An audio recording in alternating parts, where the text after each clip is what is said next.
I think we're about ready to do this. So definitely a lot more people here today than yesterday's, because yesterday's like at 11 o'clock, right? So we couldn't quite do it, but I see some familiar faces, so thank you and welcome back. If you were here yesterday from 11 to 2 a.m. or whatever time we finished, that's a lot of dense information I packed into a short amount of time. So how many guys know why we're here today? Chico? It's Chico. Oh, cheat codes, yes. Cheat codes, yes. We are here for the cheat codes. For the cheat codes of what? Of life. As we know it. Like I figured it out. I know how to crack the code. And I want to share it with all of you. With a small disclaimer. Everything in this battle is based on my personal research, based on my personal beliefs. It is not the gospel truth. Everybody's own personal journey is their own, and I honor that. So simply know that anything that I'm saying in here is not the gospel truth, and I'm not telling you to drink my Kool-Aid. I'm just simply suggesting to drink my Kool-Aid, because I make some pretty good Kool-Aid, so people have told me. So again, disclaimer is, a lot of this stuff is based on real science, but it's based on real science, and then there's a lot of Reuben science in there, and you know, that's why we're here, so you guys can get some Reuben science. So, we're going to figure out the cheat codes of life. Or I feel like through my studies and research in the paranormal, and having personal experiences in what some people would call UFO experiences. Hold on a second, I'm trying to figure this camera out. UFO experiences, contact with extraterrestrial energy, won't even say beings. I have, my world was rocked back in 2007. I happen to have been working on a small film called Avatar, doubling Jake Sully, playing a Na'vi, and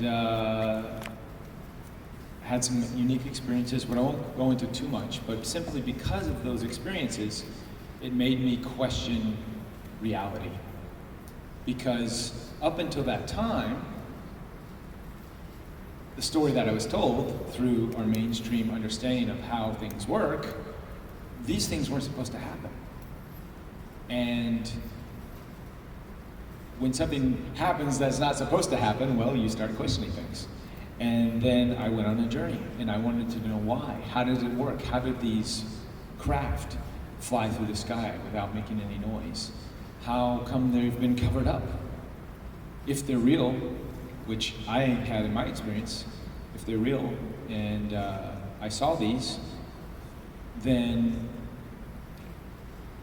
why aren't other people seeing them too? With a little investigation, I found a lot of people were seeing them. A lot of people were having these experiences. And then I wanted to know more, and I was like, well, how can I talk to people who haven't had these experiences? How do I get them to understand that these things are happening to me? Well, it's not so simple like that. You can't, in fact, everybody's personal experience and the experiences that they're experiencing is valid too. So if they can't see it, then that's a valid thing. It's not like you're special and they're not special. There's nobody on this planet is special. We're all very unique, and we have unique perspectives and views of what reality is, but nobody's special. If anybody told you you're special, we might be special to someone, but in the general construct of things, we're all very unique, and that in itself is special, being unique. But it doesn't make you better than or lower than anybody else. So, what is reality? Yesterday we sort of got into, let's fast forward here, this guy, this guy. So if you want to, I keep going back to this all the time in all of my studies and research in this, everything, in subject, reality, paranormal, or anything. If you want to find the secrets of the universe, and you probably see me tweet this every week, if if you follow me on Twitter. Think in terms of energy, frequency, and vibration. Nikola Tesla. How many of you guys know who Nikola Tesla was? Right? Okay. Yes, I knew the anime crowd would. I went to a high school the other day. Only one person raised their hand. It's crazy. It's like, they don't teach Nikola Tesla in school? No, they don't. How many of you guys were at the burlesque thing yesterday?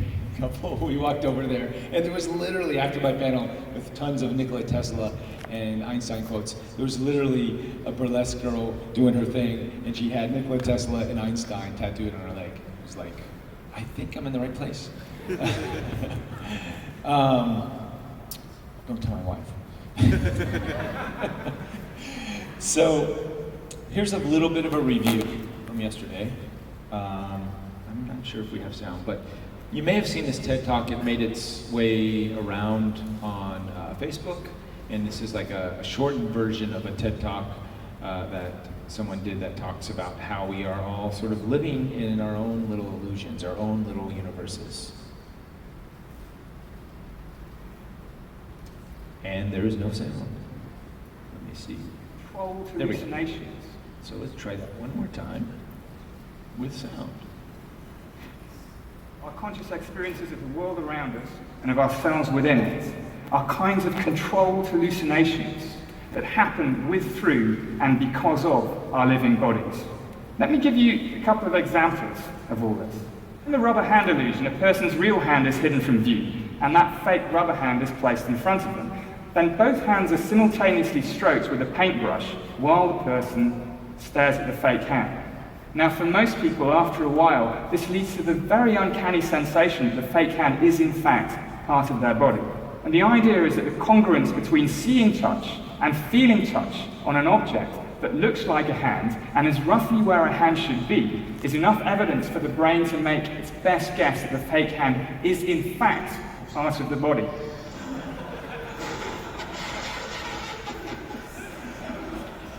Here's one more example, which shows just how quickly the brain can use new predictions to change what we consciously experience. Have a listen to this. Now listen to this.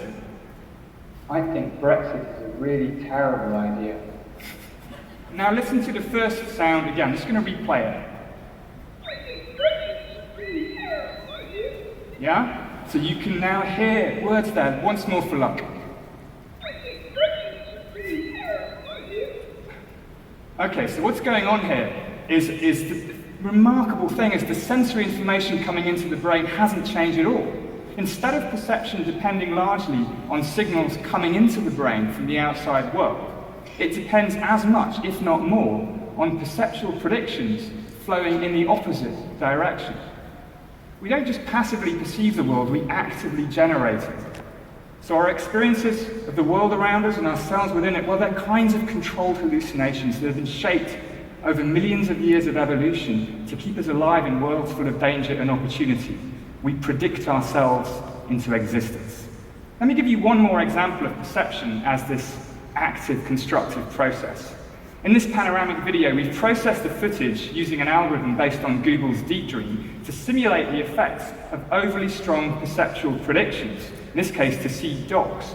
The result looks very much like the kinds of hallucinations people might report in altered states, or perhaps even in psychosis. Now think about this for a minute. If hallucination is a kind of uncontrolled perception, then perception right here and right now is also a kind of hallucination, but a controlled hallucination in which the brain's predictions are being reined in by sensory information from the world. In fact, we're all hallucinating all the time, including right now. It's just that when we agree about our hallucinations, we call that reality. Did you hear that? So technically, the way this all works is we're in a collective dream right now, sharing each other's experiences. We get into our costumes, we come to anime Matsuri, and we geek out, right? We otaku out on our favorite, we fan out on our favorite anime, games, sci-fi stuff, and we believe in these worlds and we give energy to these characters and we sort of bring them to life to a certain extent. Now, there's a lot of people out there that don't believe in Star Trek, and shame on them. Or some of the other anime and stuff. They're just not there yet. But we are creating, literally, our version of the cantina, right here at Anime Matsuri, right?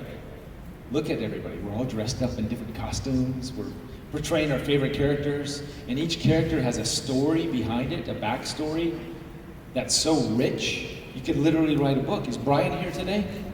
There he is, right, Brian? You know about these characters. You went off about some Captain America, oh no, DC stuff, Superman, and then this other thing, and the rich, very rich stories that we tell, and we dress up as these characters, and we've sort of lived this life. And we're all doing it respectively, and we're doing it in a great way, and this is why I love anime conventions. This is why I love you guys, because you guys are the nicest people on the planet. So, with that said, want to get into some cheat codes? All right. Quick review, again, everything is a vibrational frequency. Talked about that. Math and geometry seem to be the common language of the known universe. We did a thing yesterday with cymatics. I showed how vibrational frequencies make contact with certain matter. They actually change the shape. These liquids or salts on a vibration plate actually turn into complex geometrical shapes. We have the Fibonacci sequence that we can find in all of creation, everywhere in the universe, including when we look out into the stars and we see the spiraling galaxies.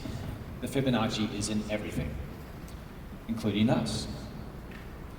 We live in a hologram or a simulation. You know, Elon Musk talks about this. He said the odds of us living in a simulation are like 1 billion to 0 or something, or 1 or whatever it is. And it's either that or we're all going to kill each other and die. And so we're literally in someone else's hologram. Maybe another version of us created this hologram, this version of The Sims. And maybe that's true. I tend to think it is. I have some higher dimensional beings that I've communicated with that sort of said it was. Time as we know it is an illusion. You can't touch the future. You can't touch the past. The only thing that exists is the concept of the future and the concept of the past, which happens right now. And then now just happened.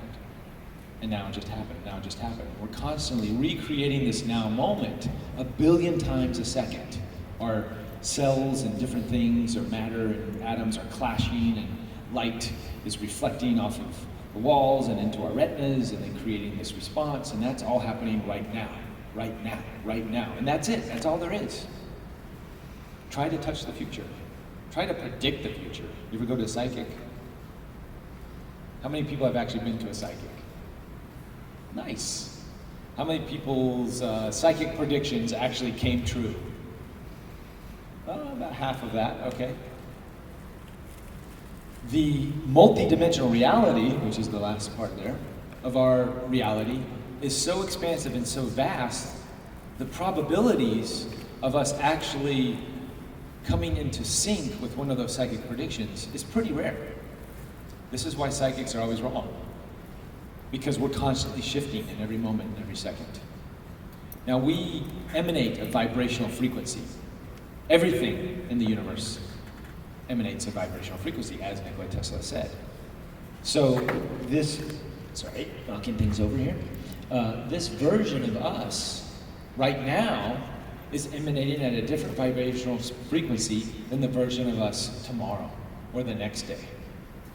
When psychics do a reading on you, they're reading your energy as it is now. They're reading the vibrational frequency that you're giving off in the now moment. That changes 1 billion times a second. So tomorrow, you're not the same person you were yesterday. And if you go back to the psychic for a new reading, it might be the same if you haven't changed things. But you guys know about the butterfly effect, right? We've heard that. This is in our movies and mainstream media, right? So it's true. One little move, I can move this over here now, and the amount of probabilities and things of multi-dimensional possibilities that could happen and change just because I move that over there, it's infinite, it's crazy. We can't put a number on it. So I'm just using that as an example to tell you guys we are vibrating, constantly changing and maneuvering. And when you can understand that concept, then you know you're not stuck. Because a lot of us get stuck in the past. And we get stuck in dramatic moments of our lives in the past. And then we don't know how to move forward. But if it's all happening right now, that in itself is a key, is a tool to give you right now a nugget. And that's part of the cheat codes, is knowing how all this works so you can make the choice now, because that's all there is, to redirection your life and not get stuck in the past. We'll get into that some more. Again, can't emphasize this enough. Einstein said something very cool. Everything is energy. And that's all that there is to it. Match the frequency of the reality you want, and you cannot help but get that reality. It can be no other way. This is not a philosophy, this is physics. So, he just said it. Match the frequency of the reality you want. Change your vibrational frequency in the now. And I'm going to show you some exercises how to do this. But that's all there is to it. Like I said, even Einstein agrees with this. We attract, we are mirrors. We are in a cosmic loop that's constantly cycling in a Fibonacci sequence, but it's cycling up. Sometimes we get caught up in this cycle and we don't see the door out. We can't navigate through there. But with these tools of these shifting your frequency to the now and not getting caught in the past, you can climb the spiral up as opposed to being stuck or going down, which happens a lot too. Okay, inner divinity within yourself. You can find everything. Trust yourself. The truth is within. You're going to hear this a lot from me. So what is reality?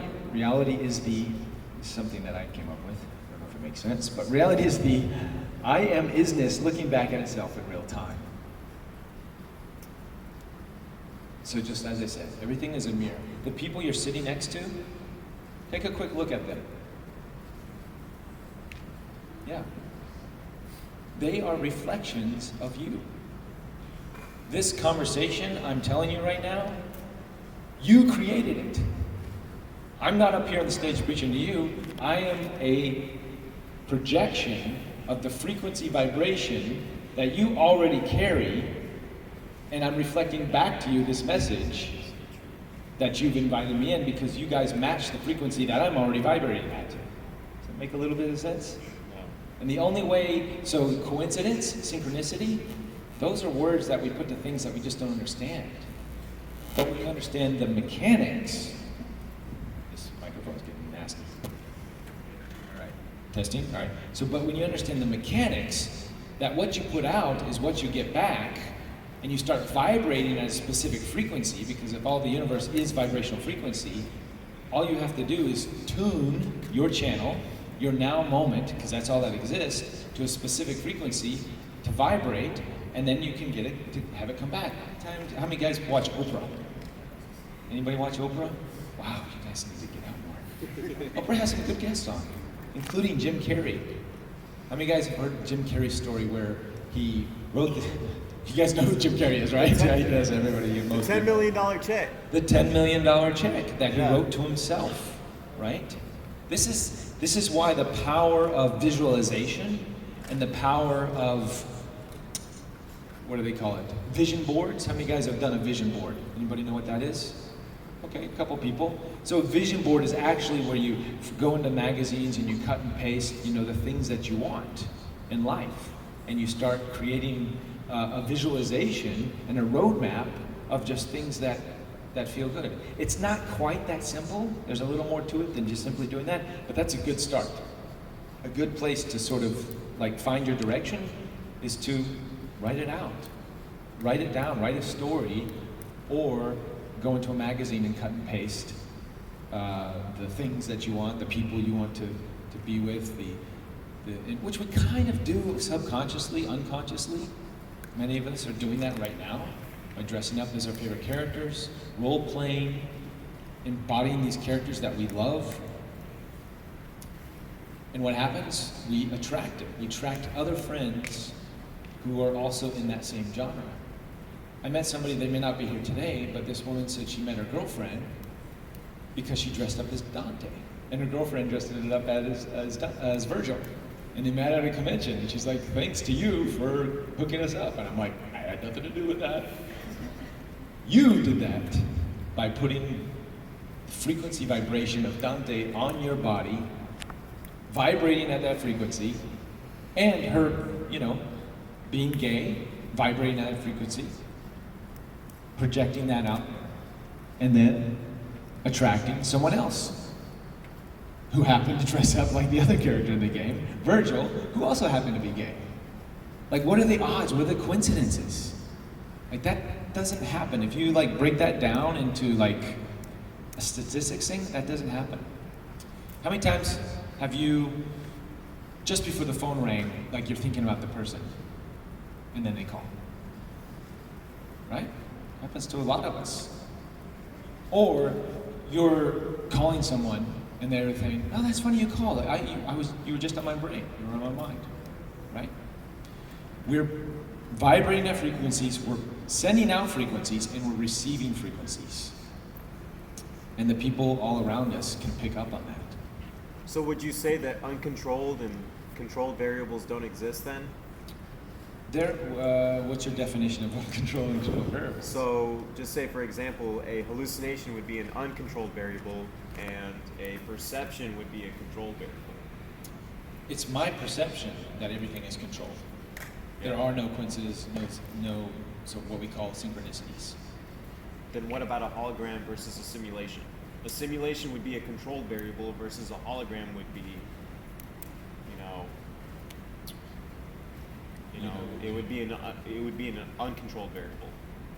In what sense?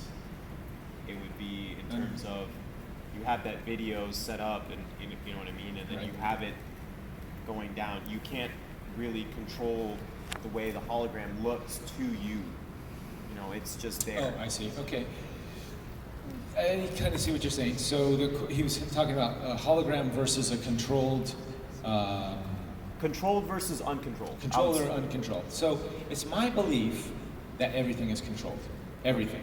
And we have mechanisms, built-in programmings that we've been birthed into this reality with a certain set of rules or beliefs or ideas passed down to us from our parents, from our interaction in this other world with all of you guys and everybody else. So if you have someone who's born in China, what happens? They speak Chinese. They have a specific belief system with their culture and their ideas. But that's because of their external reality, right? Everybody else around them also is Chinese. Everybody else also shares a similar common cultural connection or cultural idea.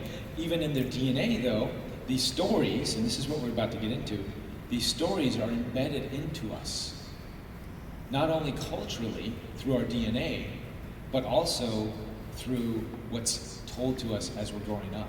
And we know this through our experiences.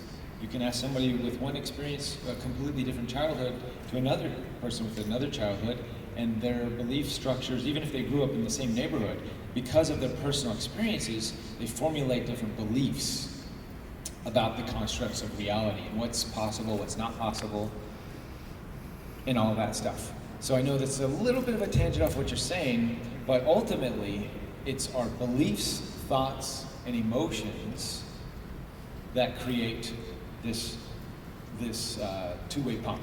Our beliefs, thoughts, and emotions create the vibrational frequency of what we put out, and our beliefs, thoughts, and emotions also create the frequency of what we're receiving. So then you would say that reality is just a controlled variable in general? Yes. And then uncontrolled variables don't exist? They don't exist on a specific level. So he's asking again, do controlled variables and uncontrolled. So from a higher perspective, everything is controlled in my perception. You can look at the universe and you can see this math and the Fibonacci and everything else. Okay. That's no accident. And you can see the connection through all of our different realities and see the similarities and connections. We may not understand it, and what we don't understand we call uncontrolled, because we think it's happening randomly. But it's my belief that nothing happens randomly. Everything is very systematically calculated based on thoughts, beliefs, emotions, frequencies. It's no random act that this table exists in its form and its fashion. Obviously someone molded it into its form, but we talked about the table man yesterday. Yeah, that sort of happens. But let's keep going here, we'll figure this out. All right. So reality is unique. There's only one in all of existence, and it cannot be copied. So that means your experience that you have is uniquely yours. No other one like it exists. Even twins with the same DNA still have a very different experience of life and how they perceive the world. So this is what I was saying, when we're all unique. No one's special, but we're all unique, and we need to honor that. Is this thing coming on?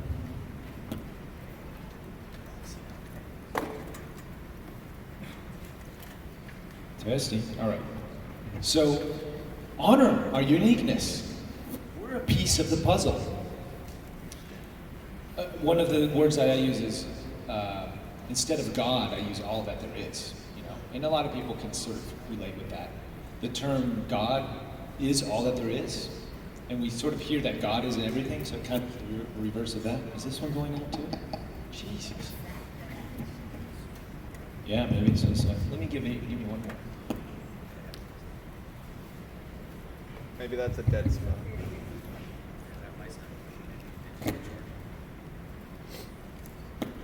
Testing. Right. So, all that there is would not be all that there is without you. Or you, or you, or you. It just is not possible. You take it out of the equation, it doesn't work. So we, kind of saying it that way, we are all aspects of God. And I don't want to get too preachy into that, but I'm just saying, and if you look at it in the sense that reality is you and your perspective, it's pretty powerful stuff, man. I mean, that's like super powerful. Let's own that for a minute. Reality is both infinite and its possibilities, and it's finite in the existence at the same time. So it's infinite. Our reality is infinite in what it can be imagined, created, done.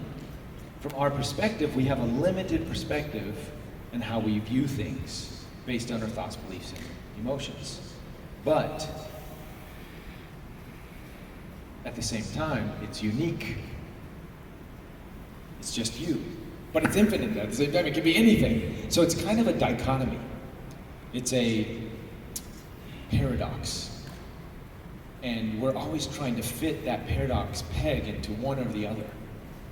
And just saying what I just said sort of shows we're all unique with our unique vibrational frequency, but we're yet part of this greater connected universe that's interconnected and all shares these same features, this amazing math. And stardust, becoming us, right? We all are made from the same stardust, if you've heard Carl Sagan say that, right? So like a puzzle, but with unlimited different types of pieces. Yes, we are puzzle pieces of the greater puzzle. And usually there's a cool little picture on the puzzle piece, but if you put it all together in the bigger thing, it's really cool. And we forget that. But let's not forget that. This is very important stuff. Reality is unique, one of a kind. Our reality can only happen once. So your experience in this life can only happen once. If you time traveled back to visit you when you're 5 years old, you then create, this is where I got my whiteboard, you then create a new timeline. So if this is you,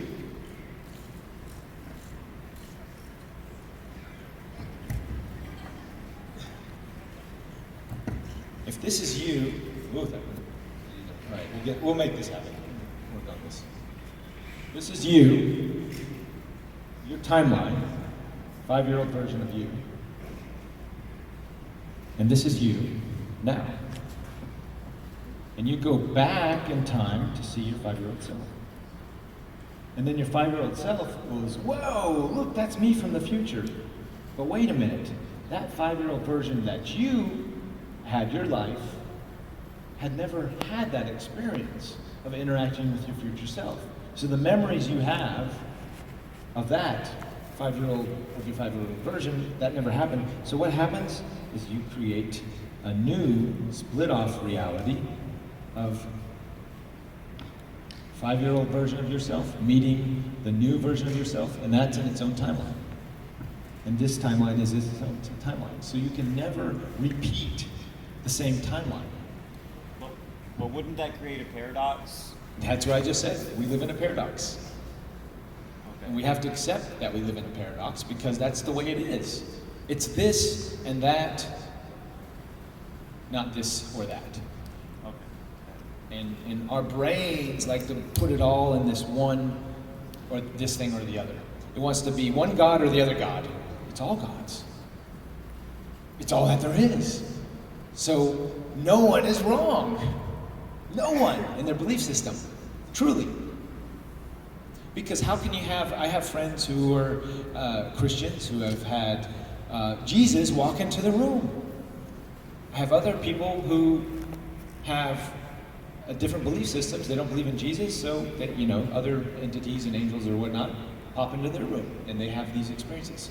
So a lot of these paranormal experiences, Sasquatches and whatnot, are just filters that we project on these experiences that we have. So aliens is my excuse. I created the idea of an alien so I could have interactions in this way, so I could get this information from the aliens and pass it on to you. But from somebody else's filter, maybe I met an angel. Maybe I met a demon, depending on how you look at it. And it's all just filters. All right. Reality is you and the entire universe both experience itself simultaneously in real time. So yes, that's the paradox. It's you being the puzzle piece and the entire universe, meaning you are part of that puzzle and it can't happen one without the other. And this is that feedback loop. This is what's constantly happening is do we have an eraser? Ariel, do we have an eraser? Do we have an eraser? Or a piece of paper or something? Oh, tissue, yes.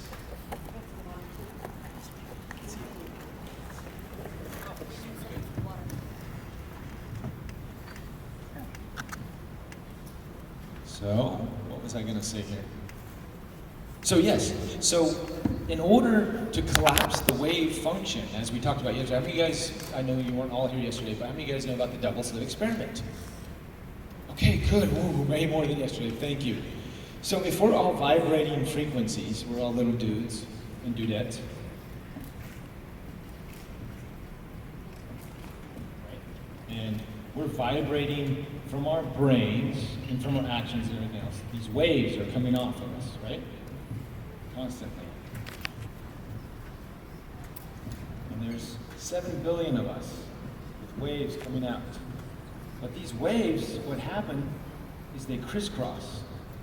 And these waves then collapse space-time to have the experience that we're experiencing, the observation effect.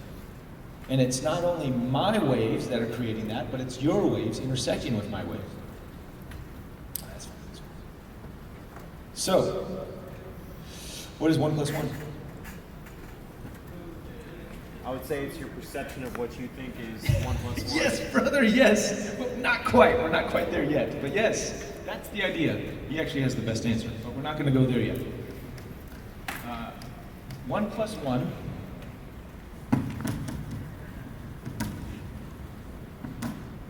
One plus 1 is actually 3. And let me tell you how this works. So if you have 1 of me, and then, so 1 plus 1, let's say this, it's 2, but it's also 3. Let's say it's 3, but it's also 2. It's more 3 than it is 2. So if you have 1 of me, Reuben, and who can I pick on? Yeah, Muhammad. Muhammad's over here. On him.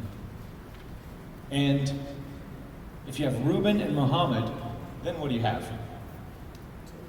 You got two. You have Reuben.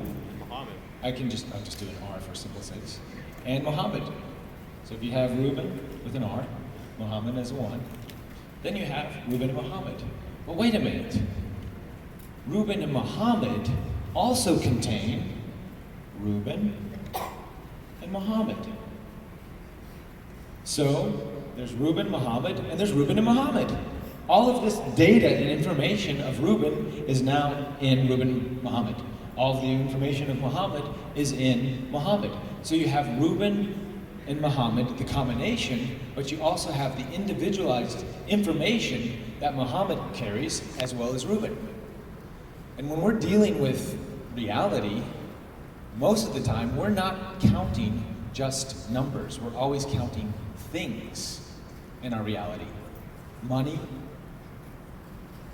No two bills are the same. When you have one bill and the two bills, it's like $2 if you have two $1 bills, but it's $2 plus all the other information. They're two very unique separate dollars that have a history, that have a past, that went through different people's pockets, and they come up and there's this frequency vibration on each dollar bill that carries its own unique signature that is now merging with the other dollar bill. So yes, from one perspective, it's $2.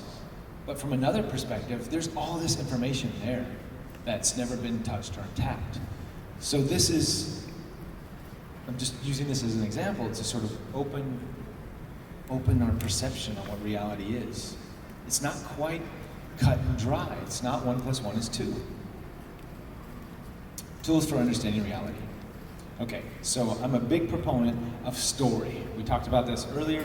Story is why we're here. We come and we gravitate to Anime Matsuri and other conventions because of the characters, the stories. We're otakus. We love this stuff. Devil May Cry, Star Trek. I'm a huge Star Trek fan. I love the stories that are told there. It excites us. It gets us moving. It gets us motivated. But what is it in those stories that draws us in? The mystery, science fiction, the drama between the characters.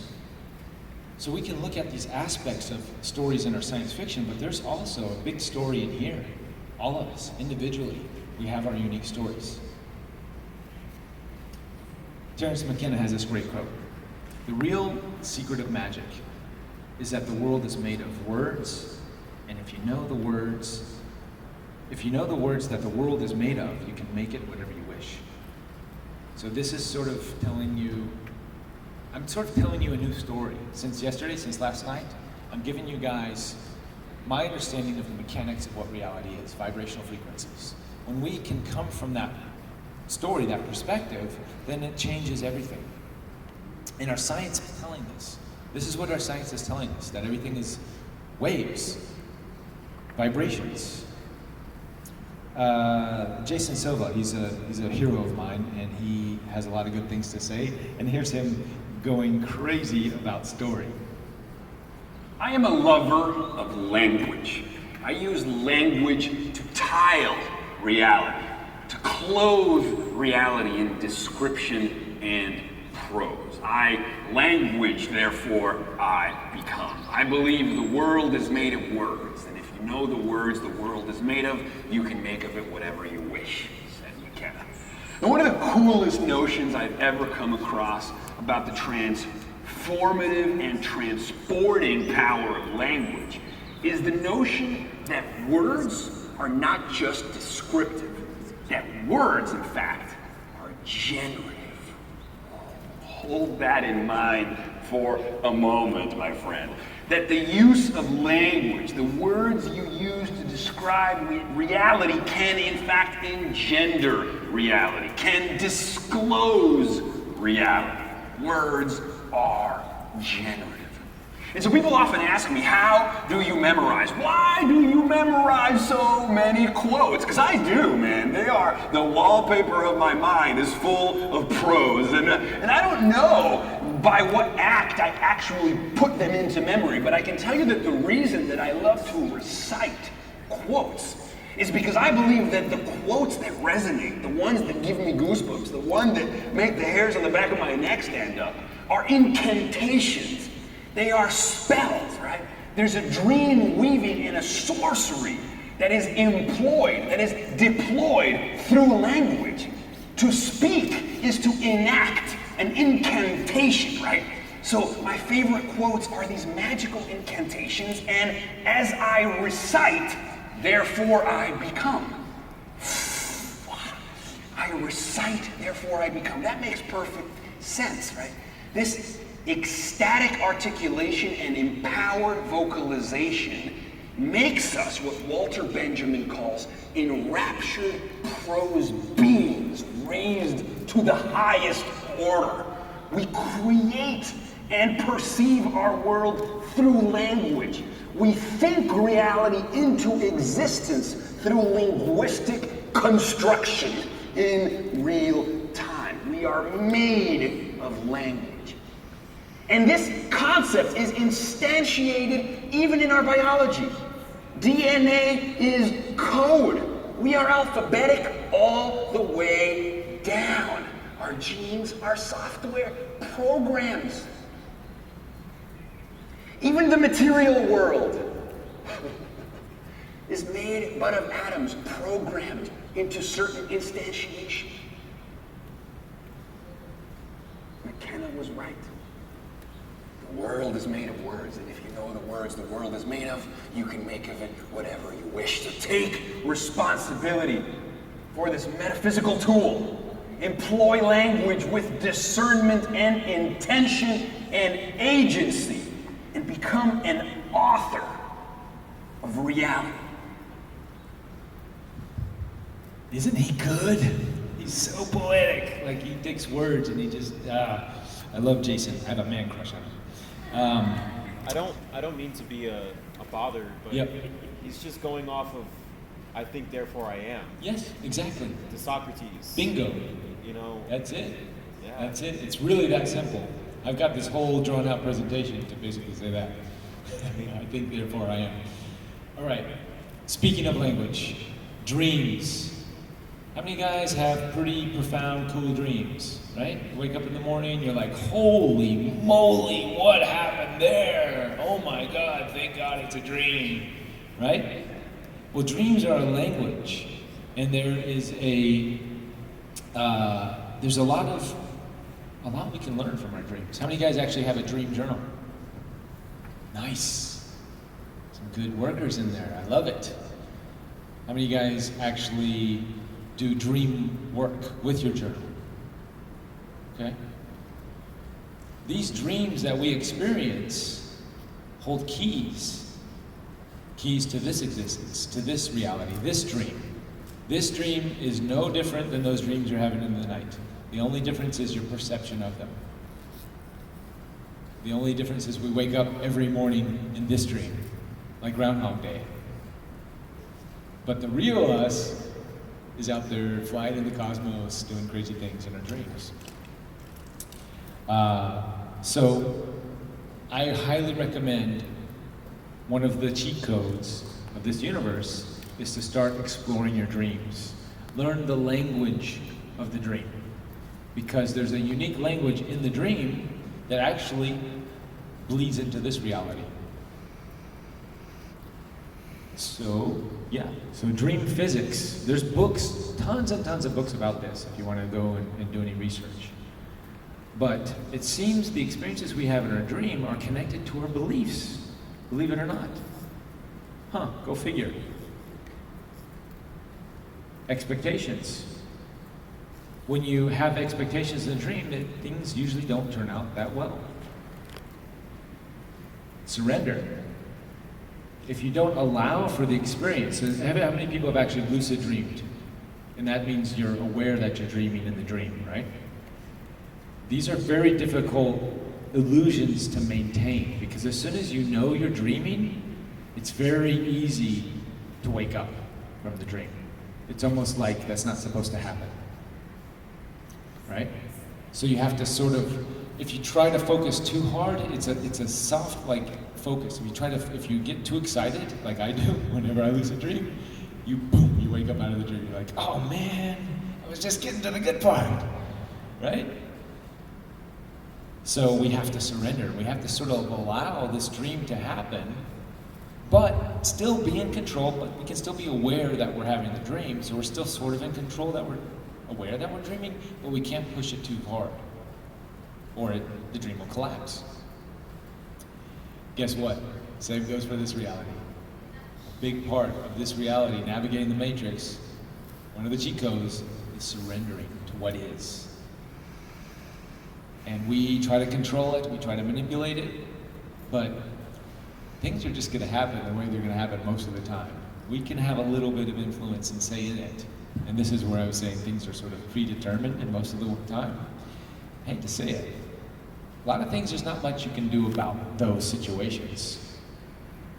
But what you can do, is control how you react to those situations. That's where real power comes in. So intention, most people who lucid dream, if they go into the dream before you go to bed with an intention, you're gonna end up having a dream about that subject matter or whatever that intention is. So setting intentions is very key. And characters in those dreams, even when you're lucid and you tell them, hey, this is just a dream, guess what happens? They get angry. Has anybody ever had that? Has anybody talked in a lucid dream say, this is just a dream, guys? No? If you ever lucid dream, try it. Most of the time, the reports through all the studies, people have dreams with, and then they become lucid, and then you try to tell the other characters in your dream, even though they're figments of your imagination, supposedly, they don't like to be told that they're just a dream. Just like probably when I said a few minutes ago, this is all just a dream, guys. Something in your stomach just went, oh, what did he say? Don't say I'm just a dream. You're all sharing, you're all in my dream. I'm just up here on stage having a dream conversation with you guys. So wouldn't that be an uncontrolled variable Yes. according to reality? But yet, I control it. So, okay, so the answer to your question, yes to both. It's controlled and uncontrolled, yes. So going back to surrender, stop doing that. Going back to surrender to the journey that we're on. But you do have influence to who you are and how you react to it. So it's both. There's a controlled mechanism and there's an uncontrolled mechanism. There's a conscious controlled mechanism that you can control. There's an unconscious greater mechanism that's already happening. But when you can remember that you are the greater, bigger piece of the puzzle, you are the all that there is. You are not only the aspect, you are not the drop in the ocean, but you are the ocean as well. Because all of the information, as Rumi said, is in the ocean, is contained in the one drop. You're both. I think I would say I'm saying it wrong. I would say it would be more of a variable. So there would be uncontrolled variables and controlled variables versus uncontrolled, just in general. Yeah. Controlled and uncontrolled variables, yes. Infinite possibilities in this frequency soup that we exist in. What's next? Shamanism. It kind of has a negative connotation, so to say, when we talk about it. Some people think of, indigenous shamans, medicine men, old cultures and old,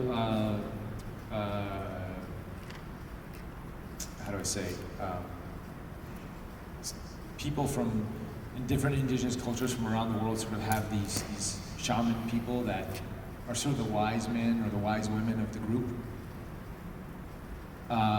Well, there's a lot of information that's coming out these days that these people maybe knew what they were talking about. These indigenous cultures and the shamans that live amongst them. They seem to have access to information that the normal folk don't have, and yet their information is quite accurate.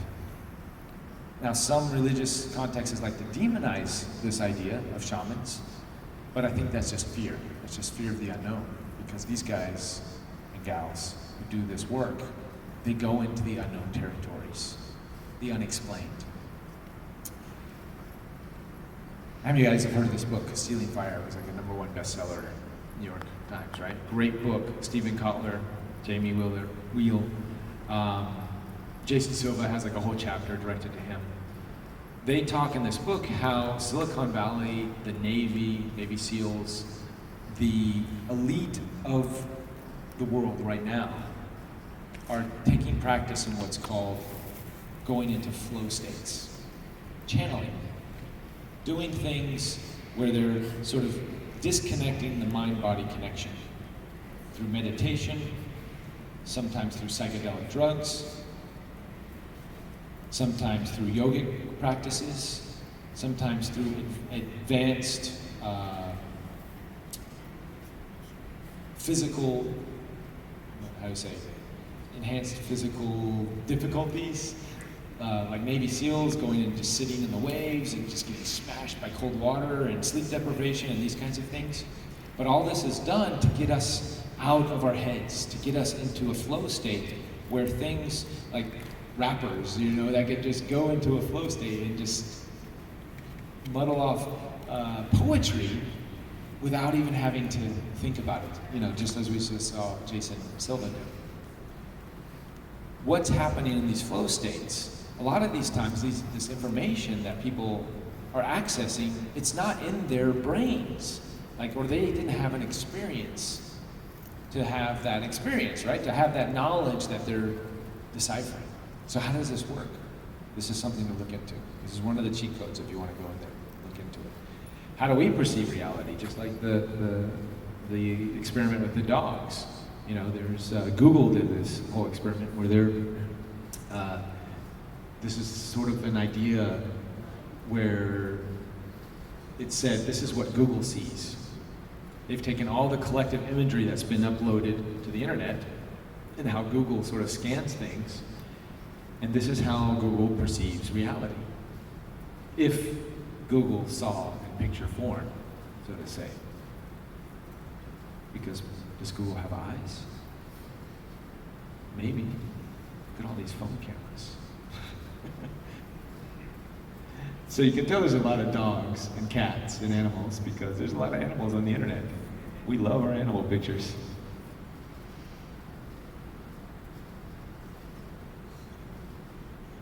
And eyes. There's a lot of eyes.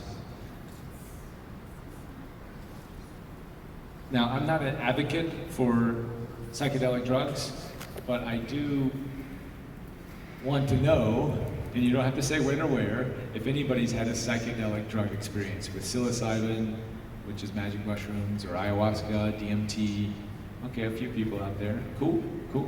Now, when you guys were had those experiences, was it something like this? Sometimes, okay. Yeah. Depends on what time of the day it is.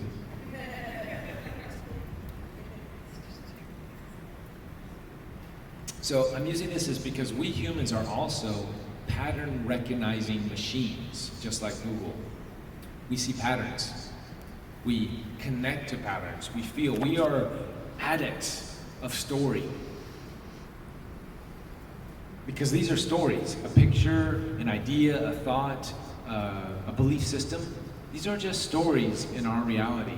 And we tend to gravitate to the ones that we are made of.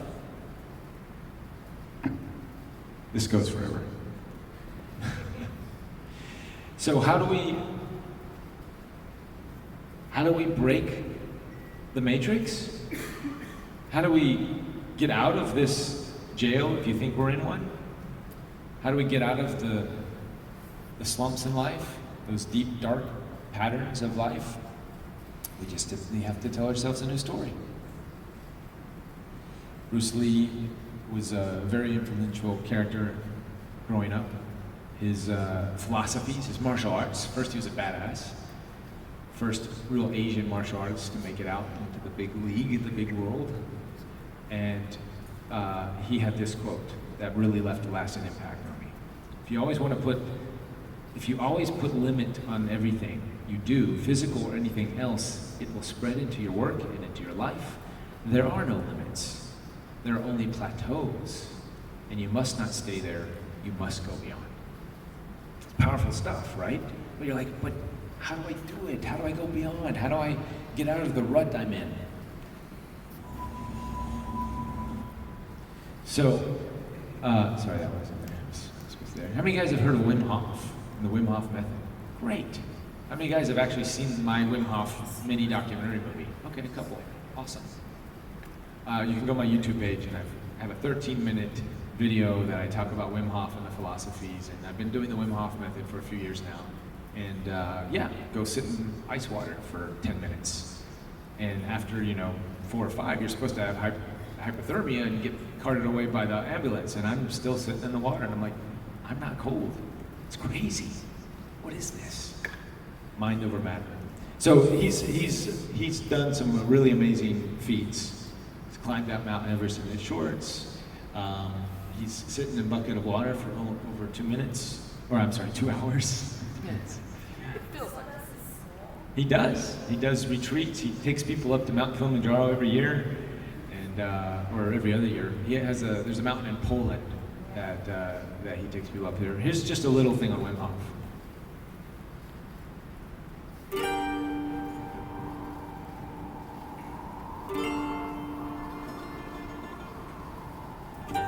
The cold is an absolute doorway to the soul.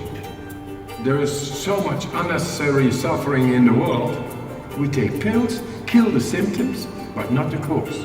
And apparently we cannot become happy, strong and healthy. Hey, I know the way.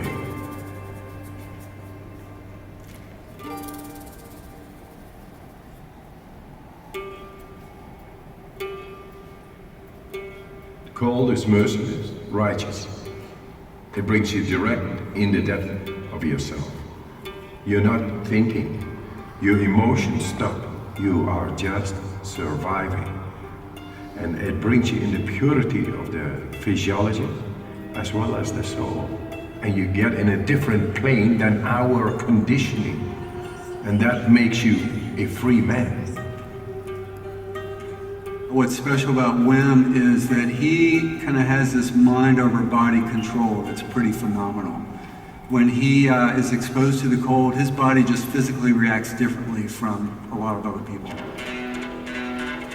Right now I'm holding a 26 Guinness World Record, and all related to extreme cold. My records range from staying in the ice for 1 hour 53 minutes in direct contact with the ice, running the fastest half marathon barefoot, climbing Kilimanjaro in record time in shorts, swimming underneath the ice for longest distance. Wim is a very special person. He has an aura to him that is very positive energy, but what you can see when he begins to breathe, he has the ability to focus his mind and body together in a higher function than most can do. I created a method. The components are breathing, mindset, and cold exposure. Gradual, non-forced cold exposure. And that's to optimize the mind-body connection. Wim has figured out ways, namely through breath work and through exposure to cold, to take conscious control over aspects of his physiology that, for most people, they simply can't tune into and control. The cold gave me a direct understanding of deeper breathing and how to heal a broken heart. Then I went and did all kinds of remarkable challenges. Apparently, they found it very remarkable and great and spectacular. So I came in contact with television, one after the other. They challenged me more. Hey, go swim 50 meters under the ice. Go swim 100 meters under the ice. Climb Mount Everest in shorts. That led up that the scientists became curious. Hey, what this man is doing is not possible physiologically. The science of what Wim Hof method does is one of the primary interests of my lab now, because it is so powerful and it's been shown to be powerful in the immune system, and we believe it will also hold some real potential for treatment of neurologic diseases. And this breathing technique brings you right into the deepest part of our physiology. Anybody can do it. So you become the alchemist of your own chemistry. Let's do this. Just breathe in. And let it go. Fully in. We become alkaline. More oxygen is getting in Take it in, towards guys. all cells. Then the alkalinity makes the chemistry right in our body. And then we are able to take a last inhale after 30, 35 of these breaths. Deeply in, letting go, and stop.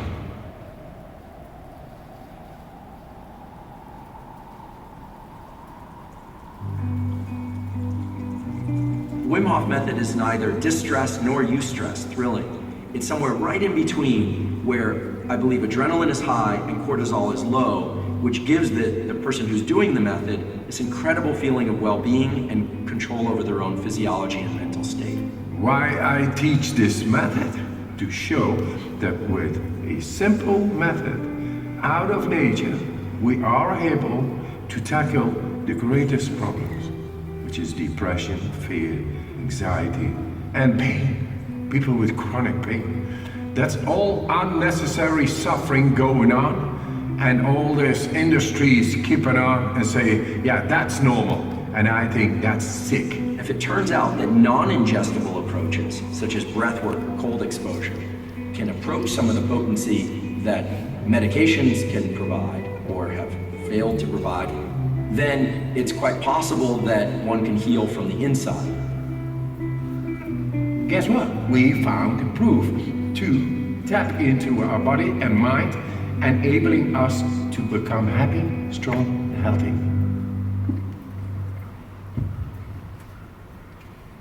Wim Hof, I highly recommend it if you are looking to do some sort of meditative work or yoga work. The Wim Hof method works. Provable, over and over, repeatable. Wim has taken students and had them injected with endotoxins, which to induce fevers and other things had no effect. Okay, there's other feats that he's taken people. He takes people up to Mount Kilimanjaro in their shorts all the time, pulling and whatnot. So it's not just Wim being sort of a freak of nature. He is kind of a freak of nature, but he's proving that doing these techniques actually work. And what are these techniques? That's it. It's just a breath. What is the breath? Positive, negative, positive, negative. It's what we are. We are breath. We can't do one or the other. We can't exhale only. We can't inhale only. We have to do both. And that's the one thing we need to stay alive. We can stop eating and probably live for a little bit. We can stop drinking. We can stop sleeping. There's a lot of things we could stop for a little while, but the quickest thing the thing that we need the most, that we will die the soonest, is without breath. So this is the key core component to who we are in this existence. And this is also a duality, a paradox. Going in, going out. How many of you guys know what this symbol is? Yin and yang. Right. What does the yin and yang represent? Balance, dark and light. Right, so we have dark over here from this side and light. But then why is this dark interconnected inside of the light? And why is this light interconnected in the light? Because you can't have one without the other. This goes back to what we talked about yesterday. You can't, this is the sender and the receiver. This is the duality. This is the dualistic world that we live in. 1 + 1 equals 3, the whole thing. And we have all the information of the dark on one side, and we have all the information of the light, and of course, on the other. And this is a constant feedback loop. In fact, Jeet Kune Do, the symbol Bruce Lee created, is the yin yang symbol with arrows going around it to show it that it's in actual motion. Dark and light in constant motion. And we all hate the dark. Oh, it's evil, it's bad, it's whatever. But guess what? If you don't poop, you're gonna die. So embrace that poop. It's good stuff. Well, maybe not. I can let it go down. So, this is me doing some of my Wim Hof back in the days, my documentary I was telling you about. It's for free on YouTube and Vimeo. Check it out. Sorry, just getting this thing set up. But not just Wim, there's a lot of crazy people out there. The human battery. Guy who can actually light stuff up just by touching it. The human calculator. The guy that can actually do computations faster than people with calculators. He'll just throw out random numbers and he'll be able to beat the calculator, the people in the audience doing calculators, even like really fast people. He can come up with a number. The human camera, you may have seen special in this guy, he can just fly over Chicago once and remember every single detail of the city that he saw.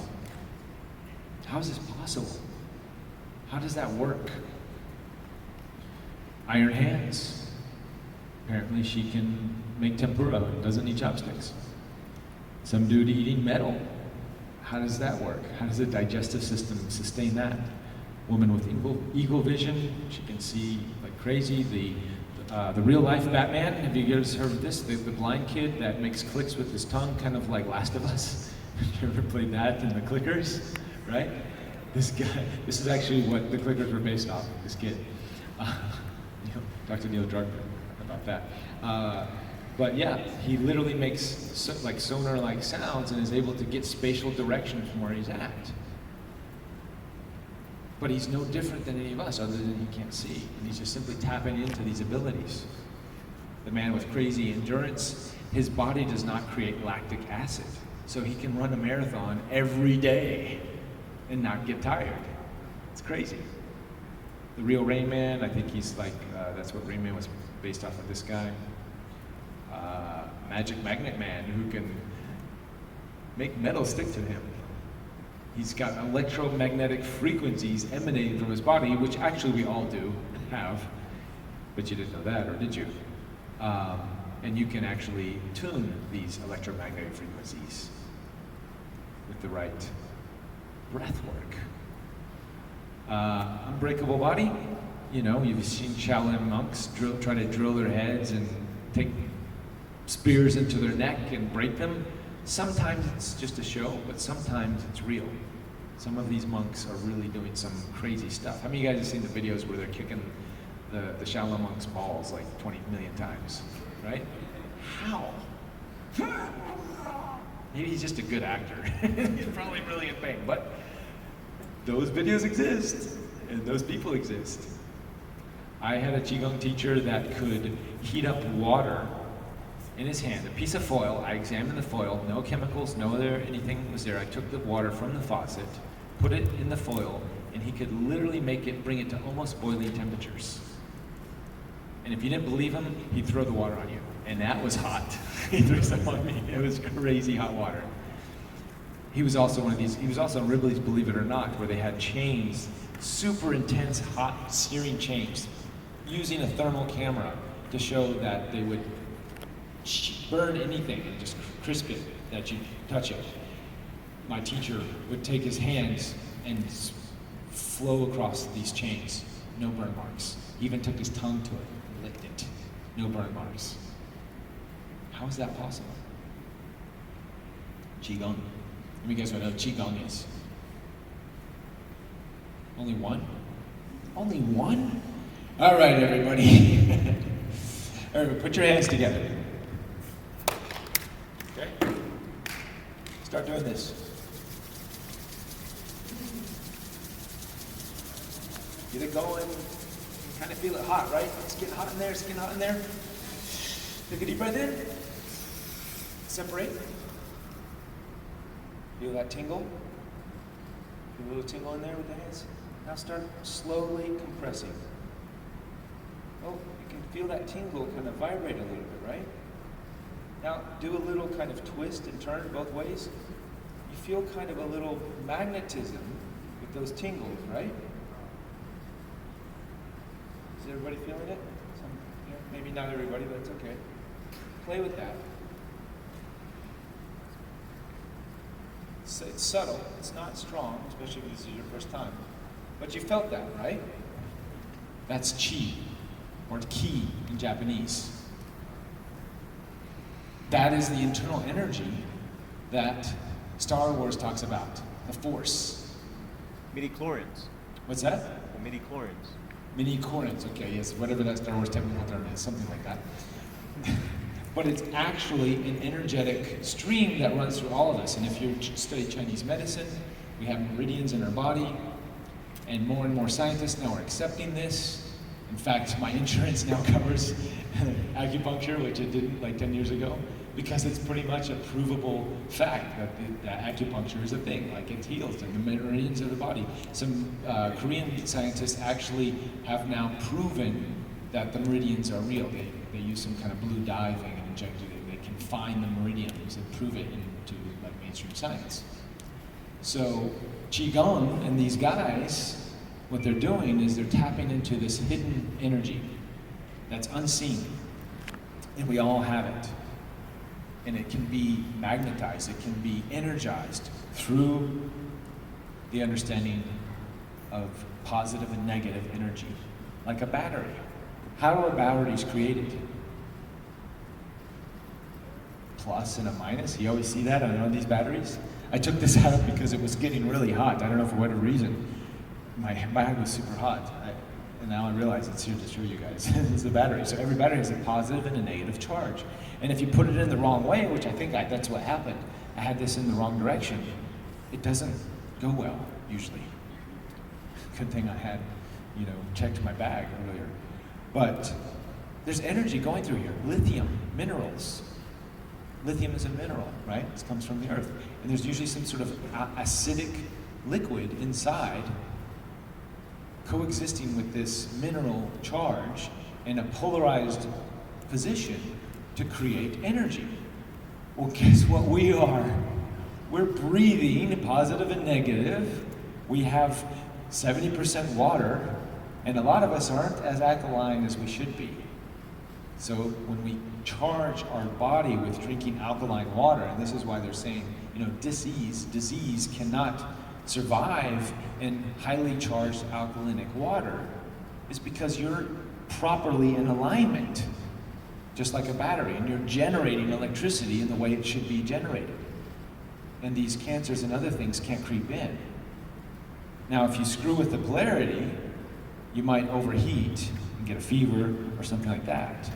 But this is why it's very important to watch what you eat, to eat highly charged foods, to breathe well, to be conscious of this, to stay in top condition, right? So the monks of Tibet, they do what's called a tumo breath. That's sort of what Wim Hof does. They are able to stand outside. Part of their training is to sit outside, be covered in cold, wet clothes. Like they do laundry and they're not allowed to use dryers, or they have to go dry their clothes by themselves. This is for real. And they do this breath work that heats up their body and is able to dry the clothes. And what the Wim Hof method is sort of modified tumo breath. Okay, you guys know Joe Rogan. So what you were saying before about someone who has a cold, so you would tell them to utilize your breathing method and concentrate on the area in which they're sick. Like if they have a lung infection, concentrate on clearing the lungs. Any infection, any disease, anything they got, we have the ability to connect with our body. You just have to absolutely believe it. And you have to absolutely be focused on it. If you want your phone, then if I want my phone, then I need to grab this one, not this one, not this one, and not that. I have to be busy with what I'm doing for you have real. To grab the actual phone. Right. I gotta go to the place where something is happening. Mm-hmm. So if there is a disturbance, you go to the disturbance until you release it. You gotta learn to connect once again. That's the change of the belief. The change of the belief is nothing more than the mind, which is neurotransmitters, electrical potentials, and use it once again. Instead of being alienated because of comfort behavior, you learn to use these neural microbiological patterns again, which are existent, but they are unexercised. And that's why we don't trust them, because they are not so strong. Learn that these are very capable of you making connection with the endocrine systems, immune systems, far deeper, thus being able to control happiness, health, and strength. And we are going to prove this more and more, because I'm dealing with the universities, and I want cold measurements, figures, statistics, no speculation. Well, that's what separates you from a lot of people who've made these crazy claims. You've actually done physical feats that show extraordinary ability. All right, extraordinary, yes. So we're creating a new language. I'm giving you guys a new language. We have people like Wim Hof in existence doing crazy stuff that's not supposed to be done at all, but it's happening. We know about these unseen fields, these unseen other dimensional realities. Yesterday we talked about the holographic universe and multidimensional reality. We talked about the Mandela effect and how what we remember the past is not quite the way it's actually it was. I don't know, it's like this weird thing. So there's the quantum field. We have, in our stories, the upside down. Stranger Things talks about this other realm that's like this universe, but it's like something's different. It's not quite here. It's the intangible, but yet it exists. We know it exists because we can feel it. What was that energy we just felt in our hands? Key. What's that? Key. Kinetic? Yeah, there's a kinetic energy in there, but yeah, there's positive and negative, and we just move that a little bit by just simply doing a little thing with our hands. When you focus and harness this energy, like the Kung Fu masters of the day, and still today, the Qigong experts, you can do some really powerful things. I've seen a video where these 3 Qigong practitioners dissolved a tumor in a woman's stomach in less than 5 minutes. They had it was a cancerous tumor. Cancerous. Like she was gonna die in like hours, apparently. And they had a, what do you call it? Sonar, one of those sonar cameras. Ultrasound, yes, sorry. So they had an ultrasound camera of this tumor being dissolved in real time in like less than 5 minutes. These 3 Qigong practitioners just doing their breathing and doing their thing. This stuff's real, folks. I'm telling you, it's real. You just gotta tap into it. So part of tapping into it is telling us a new story. Because we know how powerful a story is. If we don't believe it, then it's not real. That simple. You want to debunk Wim Hof? You can. There was a guy, a debunker, a famous debunker, actually, he goes and he debunks a lot of these, pseudoscience guys. And he went to go debunk Wim and ended up joining his course, and now he's teaching the Wim Hof method. And he actually wrote a book on it, his whole journey about how he was going to debunk the Wim Hof method. So some of the stuff, yes, is pseudoscience, so to say, but a lot of it's not. And the most powerful part is if you believe in it or not. So I'm a big proponent of science fiction. I'm a big proponent of telling new stories in the form of science fiction. So, the Mars movie, I love the movies that have to deal with space. Interstellar, how many of you guys have seen that movie? Amazing movie, right? Amazing. And it's educating us because they used some pretty heavy math to computate what a black hole actually looks like. Right? Do you remember that? It was spherical. It was this, not in this typical, how this 2D image that we see in the old movies, but we had this spherical image, this new image of how light hits this black hole. And up until that time, we hadn't seen a black hole, so it was kind of theoretical in how it, what it was supposed to look like. What happened just a few weeks ago? These images of black holes started coming in from our space, telescopes and whatnot. What do they look like? Like a donut, yes, kind of like, but very similar to what the black hole in Interstellar looked like. Did we create the image of the black hole? by creating movies to make us see it, and then sort of like, well, that's what a black hole is. Or did the black hole already exist? Or maybe it was both. We're just in some very interesting times, and I love science fiction that explore these ideas, and they do it scientifically with the knowledge, as opposed, it's fun to go out there and have a good time. But you guys saw the new Avengers movie, right? Most of us, right? They're playing with time. They almost got it right. Almost. There's a few things I'd be like, because technically you can't go back to the same timeline as you were in. You're doing a new one, but closer than many of the movies in the past have. And I like how they even acknowledge that in the movie. Oh, those other movies, they got it wrong, right? Back to the Future didn't quite get it right. Like, oh yeah, they were close. My understanding and perception of time, anyways. So, science fiction and storytelling is a great medium for us to open our minds, to explore and play with ideas and these concepts. Inception, right? Another great film from, what's his name? Christopher Nolan, yes, great filmmaker. I love his stories and where he's going with things. Synesthesia? Anybody have synesthesia? Oh, nice. What version of synesthesia do you have? Numbers and colors? So you see colors and numbers, or? Oh, you see numbers in colors. No, like a certain number associated with a certain color. Oh, okay. I see. And you, sir. How many of you guys know what synesthesia is? Okay, enough people. Cool, great. What's your synesthesia? I see colors with sound. You see colors with sound. That's a common one. Let me just play this video for the.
Does the sound of the night taste like? Is that what it said? And you can see it through the thing. But yes, what does that taste like? So you see, so what's your name? Thomas. You see color and sounds. So the sound coming out of my mouth, do you see a specific color to that, or is it more music?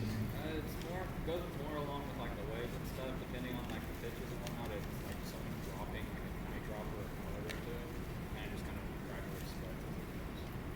Can we get him a mic? I want to have this conversation. This is awesome. So basically, what synesthesia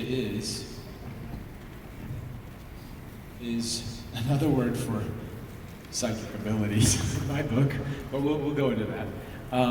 So one more time. So when you see sounds, like people talking or in a concert, what do you see? What comes out? For me, it's more along the lines of someone with an eyedropper that has a bunch of different colors in it, as it, like, along with the sound waves and whatnot, whenever it drops into it, it just gradually spreads. But certain sounds create certain colors. Mm-hmm. Depending on the pitches. Like, what color? Say a higher pitch sound, like it's. Is there a sound? It kind of goes along with like the spectrum. It's like purple. Higher frequencies would be like purple and whatnot. Mm-hmm. Slower frequencies is more along the red, and then everything in between. And everything, so like green in between, blues, and these kinds of things. Yeah, green's like really mellow. Right. Blue, it's like, it's not really high pitch, but it's like, I guess, I don't know, more, it'd be more along the lines of like a melody. So like with the melodies, it usually stays in between the purple, blue, and I guess, what's it?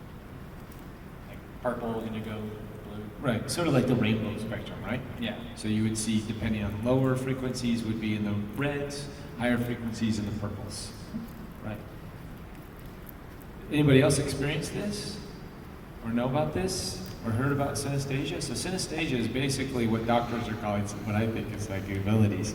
Because it's funny how higher frequencies are associated with these colors that you see physically, but other people actually have experiences with the chakra systems, which happen to be the same color of the rainbow in the same spectrum. And we sort of associate higher intelligence energy in these higher crown chakras, this is what's told here, and then the lower earth-based lower frequencies come from our root. And there's a reason it's called the root and the crown, right? And these are different names of chakra points that we're going to get into in a little bit.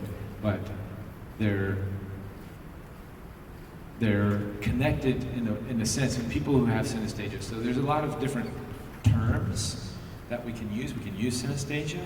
I like to get a little more precise with these types of terminologies, and I use what's known as like clairvoyance. We've all heard that, right? Visual. It's sort of a clairvoyant type effect, is this seeing colors associated with sounds. But some people actually see other beings, or might be able to see other colors or orbs or whatnot. But this is more people who have a visual sense of the paranormal, or what we can't explain, these unknown realms. Clairaudience. Some people are very audible with how they tune in to these other realities, and they may actually get voices, maybe actual beings identifying themselves, giving themselves names, and then talking in somebody's left or right ear, depending on where the being's coming from, and actually telling people guidance about other people. How many of you guys have friends that can do that? Yeah. How many of you guys can actually do that? All right, sweet. Clairsentience is more of a feeling. This is the spectrum that I tend to fall in. I get distinct sort of gut feelings of something's going on. And at the same time, I can check with my clairvoyance friend, who's also getting visual downloads or visual experiences. And then I can also correlate the same experience with my clairaudience friend, who gets the audio stuff. So I'm like, oh yeah, I'm feeling it here, but they're feeling it in their unique sensory ways that they perceive things. It's fun when you get a bunch of psychics in the room and strange things happen. It's a lot of fun. I highly recommend going to psychic parties. And if you want to know where they're happening, I could probably tell you. All right, one moment. Claircognizance is again the sort of knowing, feeling, or knowing. I would say maybe clairsentience, claircognizance, I'm sort of in that spectrum. Clairgustance is taste. People that actually can get like a lot of downloads and information from that feature, that sense. And clairvoyance, this is a lenance. It's a new one I learned. Smell. So some people actually smell things and get a whole bunch of information. And we have this with, subtly with aromatherapy now, getting more popular. Yes?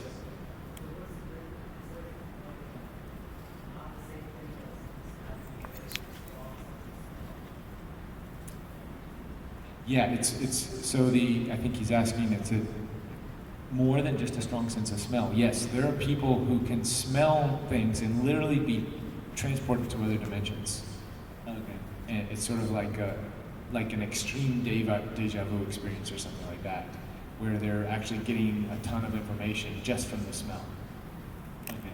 So maybe dogs, have these kinds of experiences that we just don't know how to understand it. Yes, there's a hand up in the back. Could we pass the mic back to her? Somebody mind running? No mic. Okay, she's just gonna say it. Go ahead.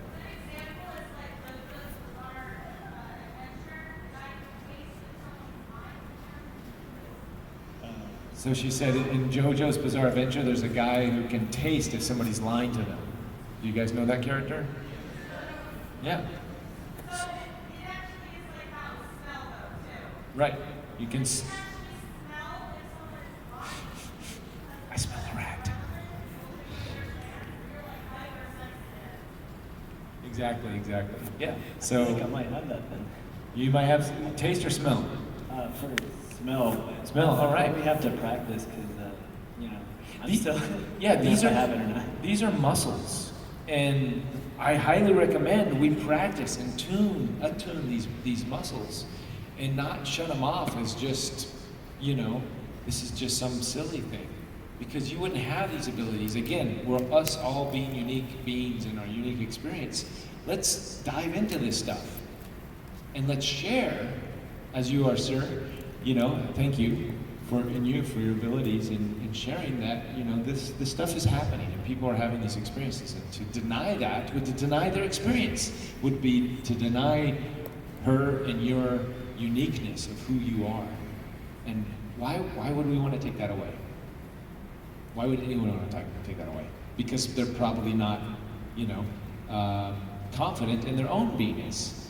And that's what usually happens. People who don't like themselves have to go and attack other people and who they are, and that's a whole other side tangent. But I mean, can't somebody just trick anybody just thinking that they can do that?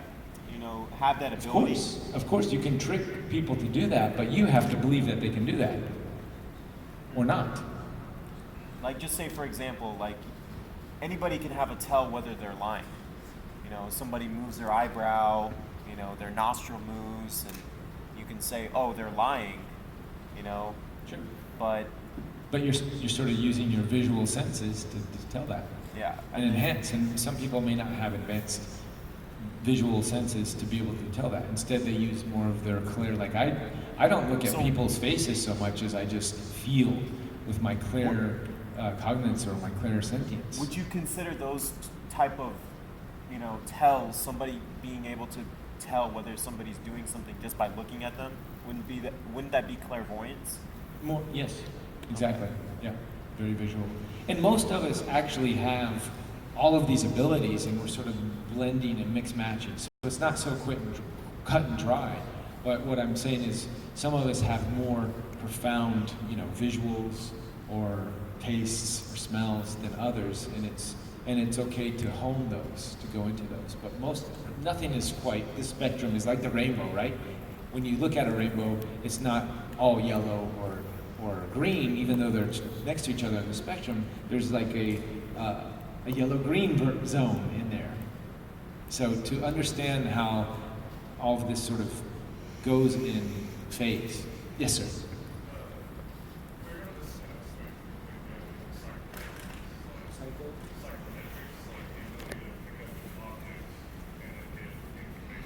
Oh, well that would be a touch, that would be a clear sentience, I think. Yeah. Yeah, there's a lot of people who are clear sentient that actually work in crime scenes. There's a guy I know, his name's Chuck the Psychic Cop, and he would actually go to crime scenes and be able to tell who killed who and how it all happened and everything, just by being in the situation and then having conversations with the victims or whoever's close to that, family members and whatnot, and he would 99% of the time be accurate. Once they actually found the evidence, they used, they didn't use just him to, because they can't use Chuck the Psychic Cop to put anybody behind bars, but he would lead them to clues, to evidence that actually all added up and actually would put people behind bars for murdering and things like that. And I actually had a cool experience, I'm just going to share really quick, with Chuck the Psychic Cop, with Bruce Lee's brother, to find out how Bruce Lee died. And that was amazing. Yes.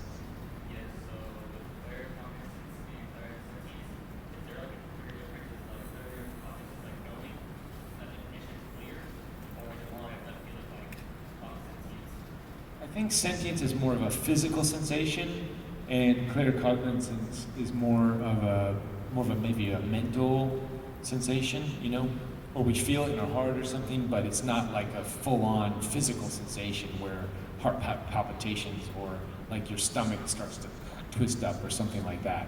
I think that maybe they're very close, and I get both when I get my psychic hits or downloads. It's a knowing, more of a mental construct, but I do pay attention in my body to where things are showing up. It's in my hair, or even sometimes like throat stuff, depending on what the subject matter is. I can feel sensations. And using that chakra system as a base of color, so high vibe or low vibe, so in the reverse. So if I feel it down here, oh, that's a lower frequency that I'm feeling, and then I can associate it with a color, and then I can associate it with a number, with math, because the math of these frequencies, the lower spectrum is a lower color, and the higher spectrum. So all these are interactive. They all intersect, and we can jump from one format to the other, and they're all interconnected.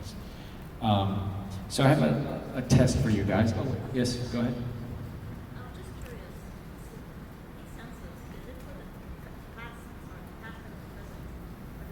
Let's get her a microphone. I'm having a hard time hearing you. Here he comes. Thanks, Steve. Steve's working. He's doing an awesome job. Thank you, brother. Sorry, it was just out of curiosity, but these senses, do they apply to the past and the present, or do they also apply for future events?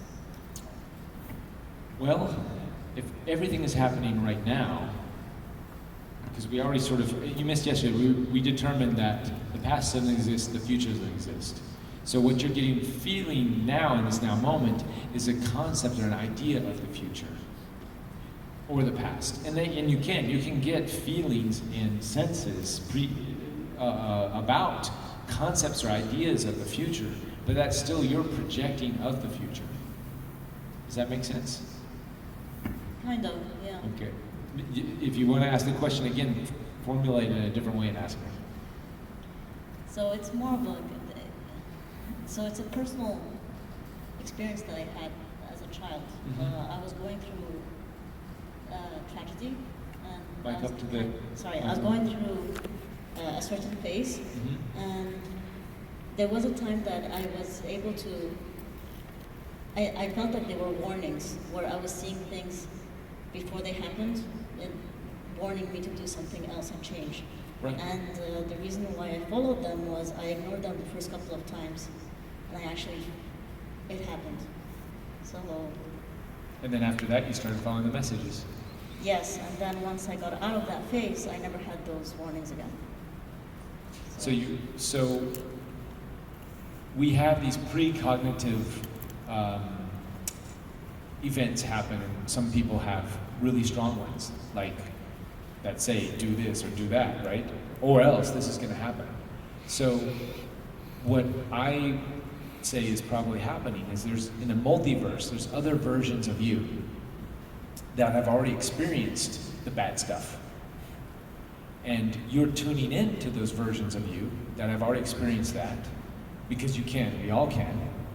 We just have to shift our vibrational frequency. And you happen to be vibrating at a frequency that can interact with those other versions. And those other versions of you are then telling you, in the best way they can, because they're in another dimensional plane, so they may not be able to come and talk to you using words, but they can give you signals in other ways. Uncomfortable sensations, or this or that, or messages, audible, or whatever it is, to say, if you go down this path, this is what's going to happen, because I've been there. So you're communicating right now with a version of you that's already been in that existence. Does that make sense? It does, in a very weird way. In a very weird way, right? Yeah. So again, we all have the ability to navigate the matrix and keep ourselves from going down the dark tunnel into the dark path and getting slaughtered at the, in the alley. But usually we have some sort of gut feeling or sense that says, even if it's a common sense, a knowledge that says, don't go there. You might die. Steve and I recently got shot at in Guatemala. Fortunately, actually we did have warnings. The guy we were with, Chief Phil Lane, his wife called him the day before and said, "Chief, get on a plane right now, your life's in danger." Unfortunately for us, Chief didn't tell us this. He just said, "I gotta go to the airport right now, take me to the airport right now." And he was very adamant about it. And we're like, "But Chief, you're not scheduled to leave for another couple of days. We still gotta shoot and get some shoot. We still need to film you." You need to be careful with my words. "We need to film you and for our documentary, and we paid a lot of money for you to be here, and come on, Chief." And he's like, "No, plane, now!" And he was like, "Okay, let's get him there." Got him on the plane, and we had to like use a medical emergency to get him on the plane to change his tickets without a huge fee. Luckily, the lady at the airport was really sweet. The next day, looking at Steve, we're like, "What do we do now?" We're like, "Man, we have all this extra time now. Well, let's go see some pyramids. Let's go get some B-roll. Let's do it." Let's hop in the car, driving to what's the name of it? Quirigua, right? We're heading to Quirigua to see some temples, and we're having to go through Guatemala City. The GPS, we make some wrong turns, and the GPS is like trying to get us back on track on the fastest route. We're sort of oblivious. We're stuck in crazy traffic. You're like, "Oh man, we just got to get out of this city," right? We're in the back streets. It seems it's like 5 o'clock in the day. It looks a little sketchy, but there's a lot of places in Guatemala that look a little sketchy. So it's nothing really too different than any other parts of the city. And then all of a sudden, pop, pop, pop, back window gets shot out. I look over at Steve, I'm like, "What happened? What's going on?" Like, we're still driving. I thought somebody threw a brick on the window. And Steve says, "Somebody's shooting at us." And I was like, "What?" And I look in the rearview mirror, and a dude is running up to the car with the gun in his hand. And I'm like, "This is not happening. Holy moly, what am I gonna do?" And I'm just like, "Steve, there's a guy running at the car with a gun." And he's like, "What?" And we're stuck now. We're stuck in traffic. Can't go anywhere. Deadlock, gridlock. And I'm like, "He's coming." My first instinct, turn off the camera, because he's coming after the camera, throw it under the seat, right? So that's where we lost the footage. Should have kept it going. The guy literally runs up to the car, tries to get in, and the doors are locked because Steve had an instinct, a knowingness, just before this event to hit lock on the automatic lock doors. Something told him, a voice or something, some clairvoyant something, clairsentient knowingness said, "Hit the locks." Guy couldn't get in the door.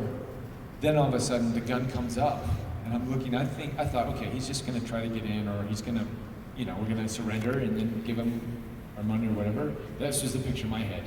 He tries again, he can't get in, all of a sudden the gun comes up, and I realize he's gonna kill us. And I can see in slow motion him pulling the trigger. In slow motion, the bullets coming out of the chamber. Like it's literally this far, it's this close. And I'm going, "Go, go, go," to Steve yelling. And he doesn't even, know what's going on, and he just he guns it. Pulls him directly against the other side of the traffic, coming on. We go up on the sidewalk, all this crazy stuff's happening. As the guy's unloading into the car, bullets are flying inside, stuff's flying up. I'm like, what's happening? I'm dying. I'm getting shot. Literally thought I got shot because I felt something hit me. But with all of the craziness, you don't know. We speed away, we get up to the top of the hill, stuck again, no way to go. I look in my rearview mirror, dude's still running at the car with his gun. I'm like, "He's still coming, Steve, go, get us out of this mess." He drives down the hill, through some more, just muscling in front of people, cutting them off. And then we're stuck again. And I'm just like, oh shit. We turn a corner and we're stuck. And I'm looking in the rearview mirror thinking, do I get out? What happens? What happens when this guy comes around the corner? Do we stay in the car? And then we're like, traffic, come on, traffic. Steve's just sweating bullets, and I'm looking over at Steve, and I'm looking in the rear mirror, and I'm like, what's good? We can't see out of our back window now because the glass is shattered and it's all broken. What are we gonna do? That was the longest, probably 5 minutes of my life ever. Steve too. Luckily, traffic broke up and we were able to get through. But there was a knowingness he had, and not only that, there's an anomaly on the film. 2 frames before you can hear the shots happen in the film, the whole thing warps. And we're going to get it analyzed, and we're going to try to find out what that was. If that was, just an error in the camera, or if some other anomaly.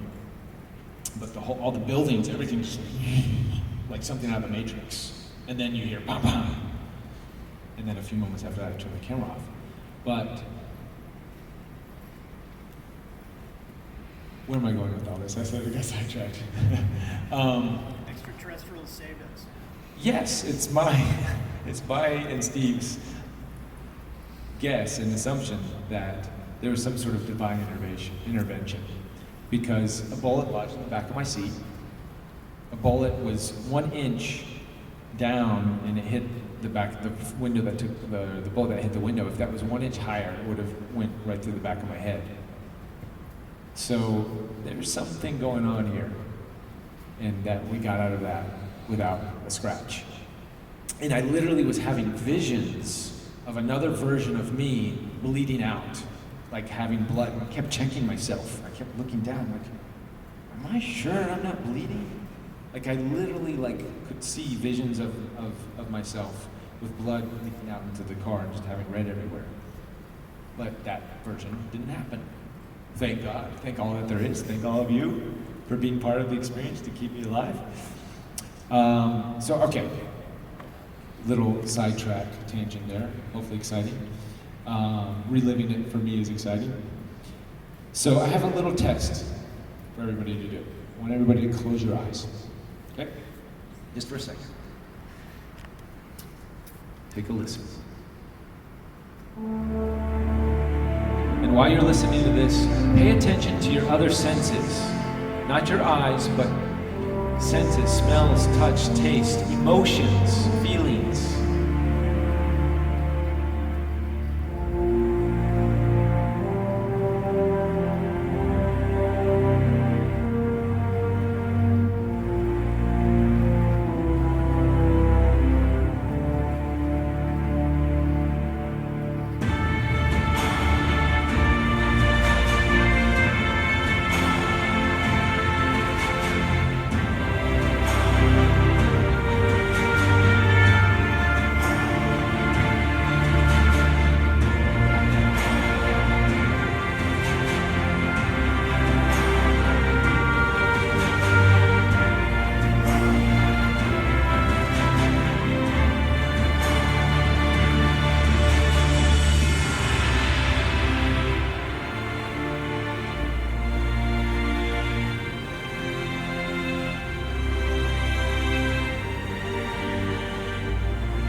So, open your eyes. Sorry, let's kind of stop abruptly there.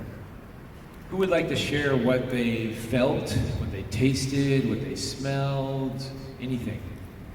Yes, sir. I would say I felt like a warmth around me. Let's give them the, yeah. I would say I felt like a warmth around me. The smell was more like you're more at home. I would say you smell like home cooking. That's what I felt when. What does home cooking mean to you? What do you feel? What do you feel in your body when you're thinking about home cooking? Something that I would say smells positive or smells good. Okay. You know, something that you wouldn't expect to get outside of home.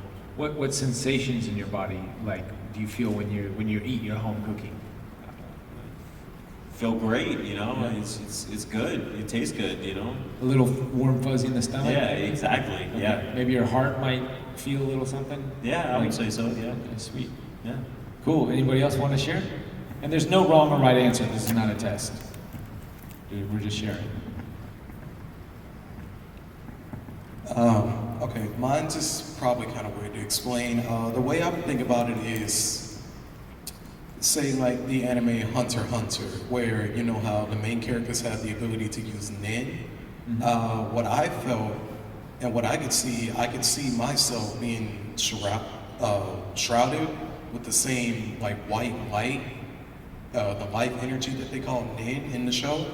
It felt like my heart was kind of like floating and also being surrounded by Nin in a way where like I felt like I could actually physically control my heart without using any other part of my body in a way, if that makes sense. Yeah, totally. So, sort of connect the dots a little bit. You kind of felt it in your heart a little bit. Yes. It's kind of where Muhammad feels at home cooking. Yeah. All right, who else wants to share? Let's get our synesthesia man.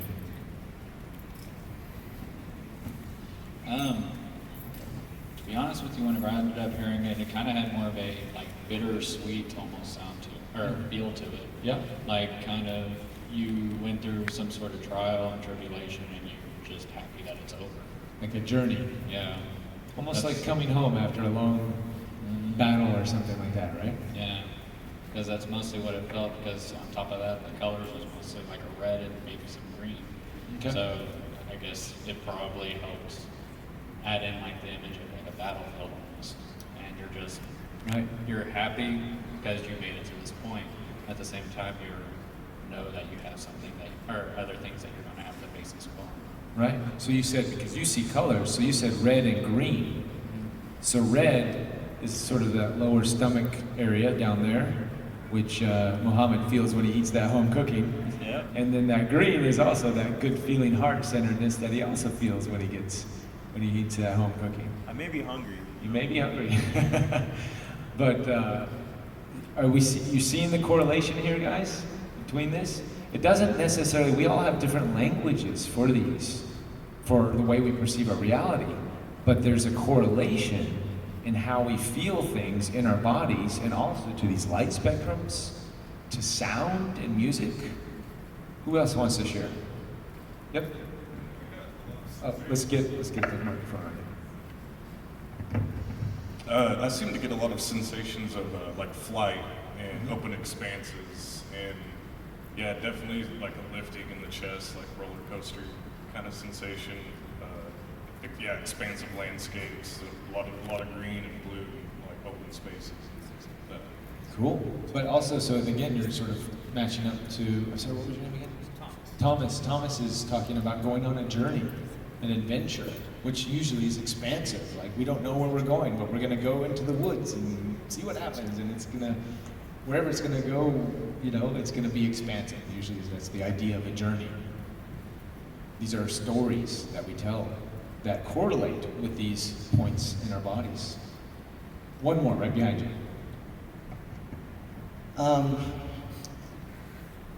When I was focusing on the taste, I could actually feel like someone was kissing me. Nice. And my hands felt like I was actually holding somebody else's.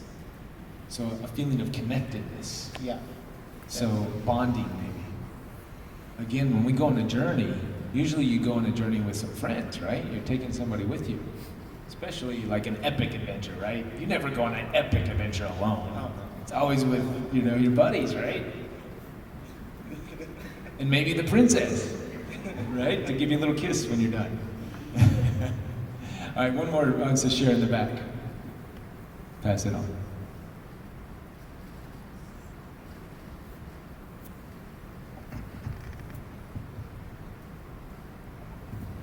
For me, I felt the energy around me, and I also felt like no one was here, just me. It felt like I was near the ocean or in the ocean. Okay. Again, this sort of openness, this expansiveness, you know, whether it's in a field or in, you know, in an ocean, a grand journey. What did most people, you know, back in the old days, we used to go on great sails across, you know, Columbus, Christopher Columbus and the great adventures, the open seas, going out. So I'm just connecting some of these dots. I'm not necessarily saying this is exactly what it is, but we can start to look at some of these archetypes of story, archetypes of energies. And then when we start connecting the archetypes, we can start to figure out who we are and what stories we want to tell ourselves. I've got one more experiment for you guys. Sorry. So now I want you to take a look at this video. And now, through this, we're just going to be quiet, but I want you to pay attention to all the sensations that come from watching this. What sounds do you hear?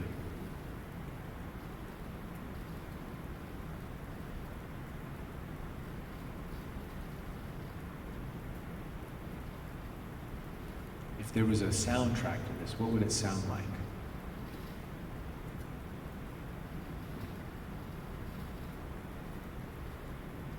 Where do you feel it?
All right.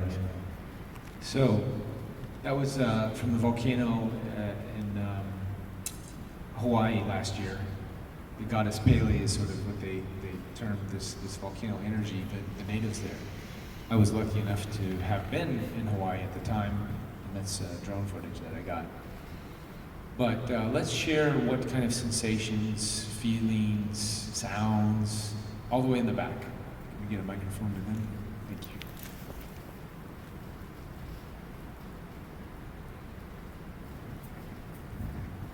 What basically happened in my head was a kind of map of different musical instruments' timbre to the different colors and the different brightnesses of the lava. Like, for instance, when it was spouting up into the air like that, those quick little pops of bubbles, it kind of matched with violin plucks, or when it kind of poured down the side, descending clarinet, those big bright yellow bursts kind of looked like brass. Nice. Beautiful. Anybody else want to share?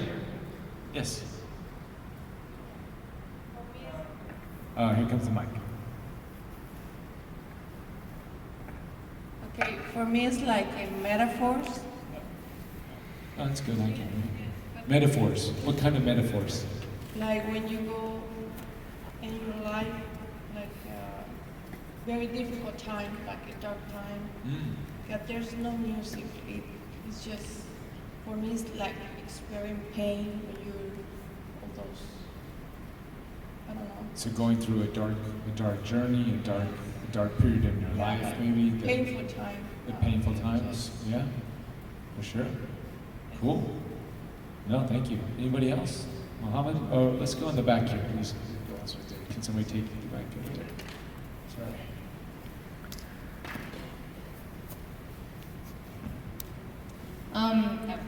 For me, it was, I didn't really hear much. Like at the beginning, it kind of, like what I felt or like heard was like a faint, really faint sound of like water just evaporating, like not really what it is. It's just, I didn't really hear music or anything like that. It was just like, it felt like, you know, you're kind of watching a pot of water boil from far away. But I felt a lot more than Yeah, heard when anything. you watch a pot of water boiling, or when you hear that, where do you feel it? I don't really. In your body. I don't really know. I'm not really good. I don't really feel a lot of this stuff. This is kind of like new. Is it, no, it's not a trick question. I'm just asking. What about? So you hear the pot of water boiling, based on this visual. But how does that make you feel? It felt like, since a lot more was just quiet, it kind of felt like something I would experience when I'm like recalling a dream.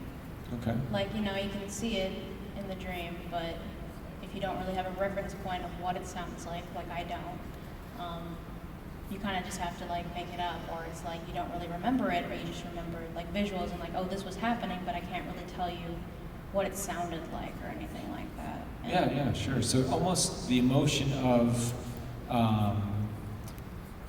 searching, finding, looking for something, but vague and not clear. Yeah, and not clarity. Like when you wake up in the morning and you're trying to remember the dream, and you're like, oh, I kind of remember, but not really. Kind of grogginess, right? yeah, that's actually like a really good way to put it. Thank you. Okay, sweet. How about is it Mac next to you? What did Mac have to say from that? Well, in the beginning, I kind of heard more of like, when I saw the smoke evaporating, I kind of heard like low, like hum, you know, like a singing bowl? Yeah.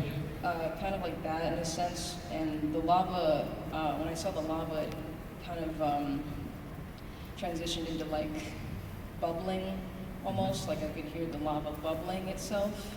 But I think when I was watching it, I felt like this deep sense of balance because of like just how smooth and slow and, you know, silent the smoke was going, but then the lava was just sparking and going out of control, and they're just in unison, in like perfect harmony, I guess. And I felt very like relaxed.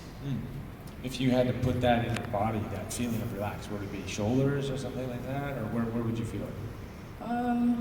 I would say maybe like my chest. Yeah. Or like my arms, my hands. Cool. Awesome. Anybody else want to share? Mohammed up here, he wants to share. Let's get him. I would say it's more like a, like when you see like something satisfying, just in general, like, you know, like a cross section of a sandwich, or just say for example, a bubble popping like perfectly, you know, or like when you take that bubble wrap and you squeeze it. And yeah, exactly. It's so satisfying. It's just so perfect. You don't want to leave a single one undone. That's exactly how the volcanoes they're erupting at such a perfect pace. Right. You know, it could be how it was filmed, but it's such a pace that you see it. It's just so, you know, smooth and so relaxing. Right. You know, that's how satisfying it was. You know, and you see that in your mind, and you see that in your heart. You're just like, wow, man, that's so satisfying. I just want this to continue on and on and on. Totally. Yeah. I feel that totally. Anybody else want to share? Well, in fact, when we make movies as a filmmaker, we pay attention to a lot of different techniques. Sound is a huge part of it. We were playing Street Fighter today with no sound. I don't know if anybody else was on there playing, right? It was horrible. It was the sound. You take the sound experience out of it, and it's like less than half of the experience. Even though visually we're doing it, it really was not the full experience. Sound is such an important part of film, or these experiences that we have, that it's, you know, without it, it sort of feels empty. And when filmmakers score films, they're trying to push an emotional buttons on everybody, because we all get responded. For those of us that can hear, you know, unfortunately there's some people who are less fortunate and don't have that ability. But for the most of us, we have the ability to hear sounds and feel emotions. We can perceive things and feel emotions. So that's why the movie-going experience is sight and sound. It's so important. And now we have virtual reality and 4D, right, or 5D rides, or they're splashing water on you, and you're getting all these things, and then it's really stirring the emotions up. But ultimately, what I'd like to present is that the five senses that we have, they all interconnect to some sort of emotion. And we sort of went through that experiment today. Like, we all felt something in our bodies, or in a spot, or it reminded us of a nostalgia, a feeling of popping the bubbles, a relaxed feeling over there. a dark energy perhaps, we talked about on the visual side of things. And even on the, when we heard the sounds, we felt the emotion of going on the journey of a big open field. We felt first. So all of these senses that we have, they all interconnect to the one connecting, unifying field of senses, which is emotion. And all of those clairs that we just talked about, these all also bring us back to an emotional response, a memory, an idea, a perception. But all of that is birthed from the emotion. So, what is emotion? Energy in motion. How many times have we heard this, right? Literally, it is energy in motion. That is the construct of our reality. Our reality is energy, vibrational frequencies, collapsing, colliding, connecting, giving motion, the illusion, the hologram, the illusion that there's something happening right now. But I use the word illusion because that's how illusions are created, through holograms, but we are experiencing this very real experience with our five senses and using emotion to sort of decipher this language that's coming to us. All right.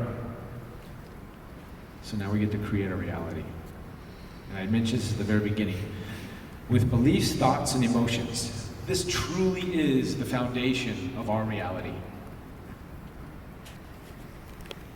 It starts with a belief, because if you don't have a belief structure, a construct of what is, you can't experience. That's your language. Belief is your language. Thoughts are produced based on the belief structure of what we believe in, right? So we carry certain thoughts based on, if we believe something is bad, then we think according to, for example, if I think this piece of paper is a bad piece of paper, or a good piece of paper, doesn't matter. That's my belief structure. This paper is bad piece of paper. Then I'm going to start creating thoughts that revolve around creating and supporting the story to help me make sure that my belief system stays the same, that this is a bad piece of paper. I'm going to feel the emotions coming from those beliefs and thoughts. I'm going to feel the emotions that this is bad. Then enforcing and creating that reality that this is a bad piece of paper.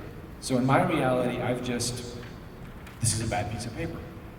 But it's all a feedback loop through thoughts, emotions, and at the core, it's beliefs. Now, if I truly want to go the next step, I'll take action. This is a bad piece of paper. It is cursed. Do not go near it. Stay away. And I'm taking action by not going anywhere near that piece of paper. So I'm like, that thing is possessed. Don't go near it. A demon will crawl out of that paper and eat you alive. All of you guys are like rolling your eyes. I'm like, no, that's my belief, that's my thought, that's my emotional response I have around it, and now I'm taking action to really solidify that. And pretty soon, if another person starts believing that's a bad piece of paper, and another person starts believing, and then starts taking action and doing that, then all of a sudden, guess what? There might be some demons coming out of this paper. That's how reality works. Now, there's nothing wrong with demons coming out of this paper, but then we have to ask the question, how does that serve me if a demon comes out of that paper? It's not going to be a good thing, right? So why don't I just cut the head off of the demon and just say it's just a piece of paper? There doesn't need to be any demons in the paper. I just broke the matrix. I just recreated my entire reality about this paper. And you guys can believe there's demon in paper, but I don't believe there's demon in paper. And all that exists is my reality, my perception. Everybody else is just in my dream. Characters interacting with. I respect your ideas and context around this paper if you think it's a demon, but I don't have to believe it. It's my choice. That's my power. I have the power to believe it or not to believe it. That's sort of how this works. So thoughts are sort of a masculine idea of processing, thinking, creating, reasoning, math, structure, logic. Mind, emotions, feeling, the feminine, the yin and the yang, right? The non-tangible, the softness. So this is yin and yang right now, thoughts and emotions, and then we go into beliefs, which actually is the framework, the structure, the foundation, the form, the matter, the physicalized version. The three: thoughts, emotions, and the belief is the structure. 1, 2 equals 3. We've seen this. No, this is not the Pink Floyd album cover, but it is. But it's also a prism. Light going through a triangle, a triad of it, and then creating a rainbow spectrum of beautiful colors. That's very varied. Oops. So, it's my belief that we are all prisms, bringing light in and projecting it out, creating our reality. And whatever that reality that we're creating through this prism that's getting filtered, light is hitting us, coming through this. We have light all in this room, hitting our eyes, reflecting off. We are walking light bodies. And we are generating frequencies based on what we believe, think, and emote with our emotions. And finally, what we take into action. So we can control the frequency of our vibration based simply on these three things. So you want to attract, like I said earlier, something that you want to attract a higher vibrational frequency, meaning, like attractions attract, or light frequencies attract. You look into the mirror and you want to draw something close to you, which is already there, and it's what's happening anyways. You emit a specific frequency, and this is what Einstein said in the very beginning. Shift your frequency, and then you can create the reality you want. We've seen this before, I showed this earlier, with the chakra points resonating with the rainbow, resonating with sound, resonating with frequencies, resonating with emotions. We can map all this stuff out. That's what I'm trying to tell you guys here. This has already been figured out by all of these great scientists and frequencies and math and Hertz and Dr. Strange. So we are in the theater watching the picture, but we're also projecting. We are also the projector projecting the picture out of the frame for the experience. This is the feedback loop. We don't just passively perceive the world, we actively generate it. I sort of showed that at the very beginning, right? Our conscious experience is We went into this yesterday with a double slit experiment. I'm going to sort of blast through this. I'm going to skip the hologram. You guys, you should look up on the YouTubes and see how holograms are made.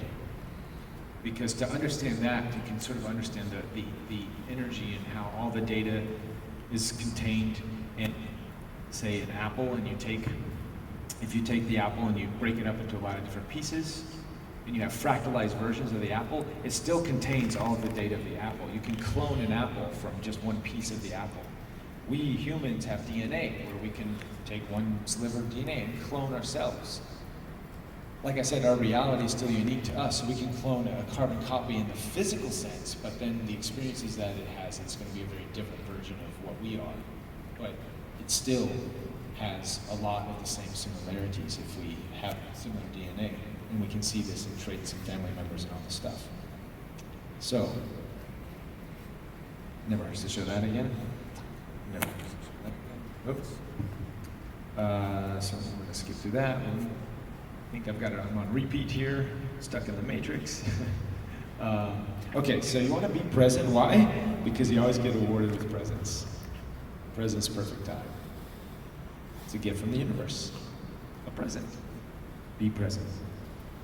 So I said this yesterday, but believing is seeing, not seeing is believing, and we sort of just proved that. We always want to see it to believe it. But guess what? You'll never get there. You will never get there. because you can only see what you already believe.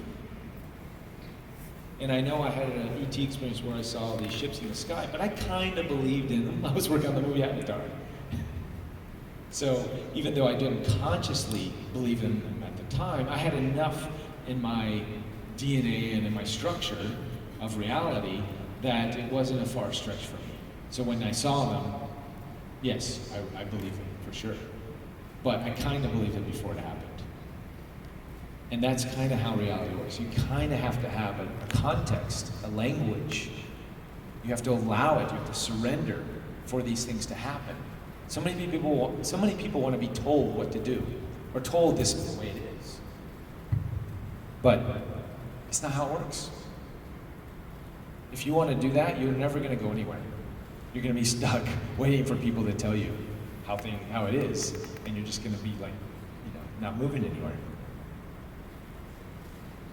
Okay, so again, all truths are truths. All truths are true. We covered this yesterday. I'm going to quote from the space alien, the 5 laws of the universe. You exist. You always have. You always will. You're eternal. We mentioned this earlier, the law of conservation.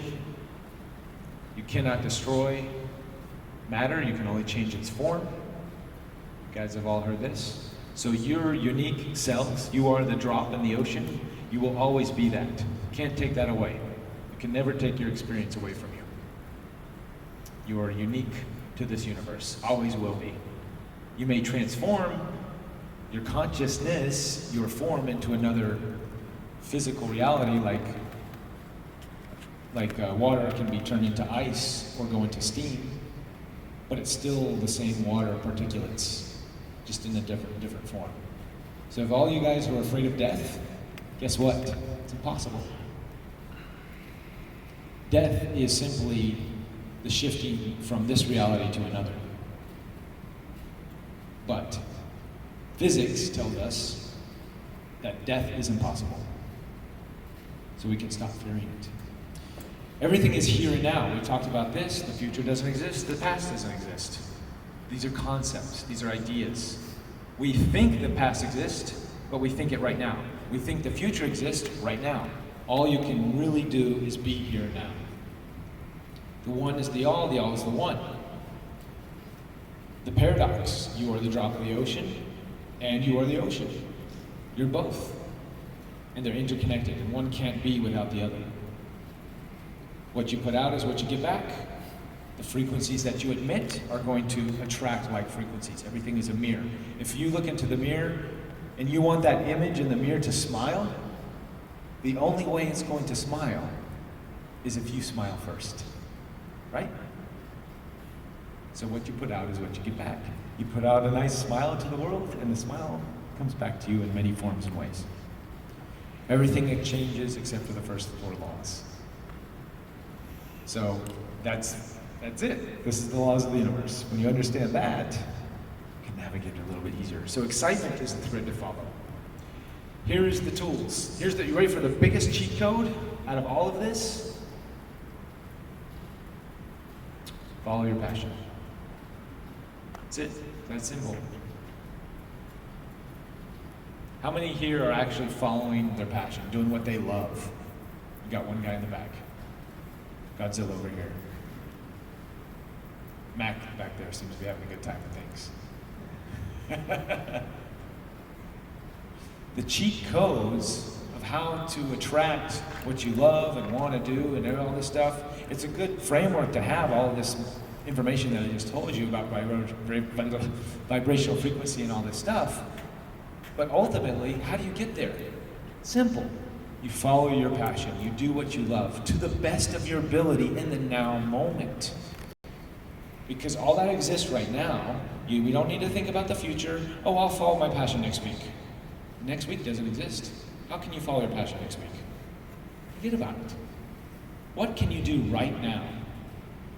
Out of all the available choices made to you in this now moment, right now, what is in the highest passion? Obviously, you guys are listening to me, so many have left. So it's not in their passion to sit here and listen to me, and that's perfectly fine.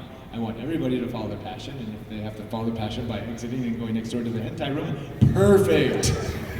Do it. That's great. But you guys are like hanging out here with me, not watching hentai, and you're following your passion. And that's great too. There's no judgment. No judgment. I might go watch some hentai after this, so who knows. But the key to this is passion is the key. The next key is right now. The available choices made to you right now.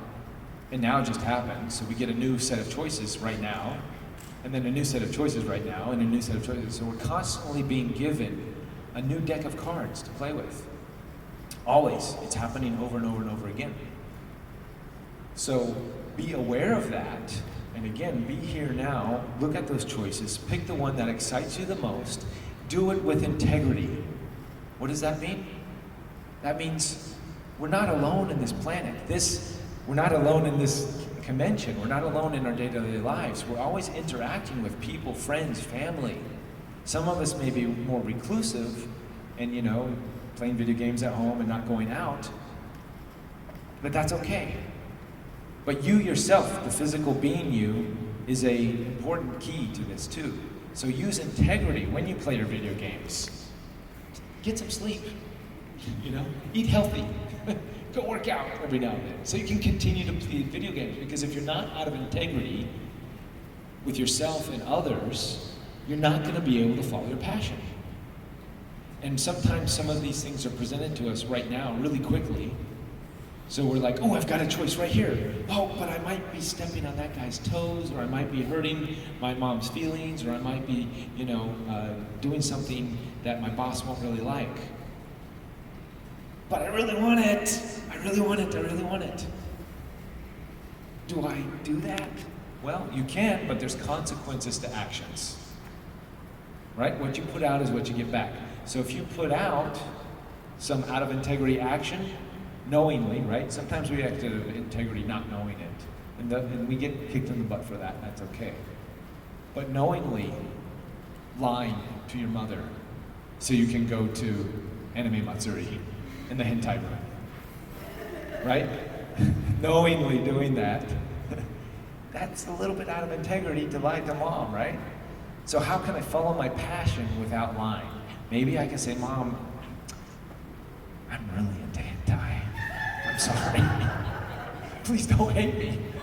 I'm coming out of the closet. I love my hentai. And I'm doing it out of integrity. See, I'm not lying to you, Mom. I won't. I promise. I'll never to lie to you again. I promise. Never to do that.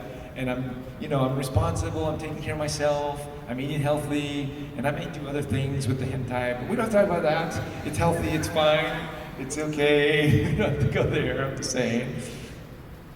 And as long as she's like, okay, go enjoy your hentai. Just don't bother me. That's how this works. So integrity is a key part of following your passion. Because if you don't, it's going to come back and kick you in the butt. All right? So be in integrity. The next and final component to this is having no expectations.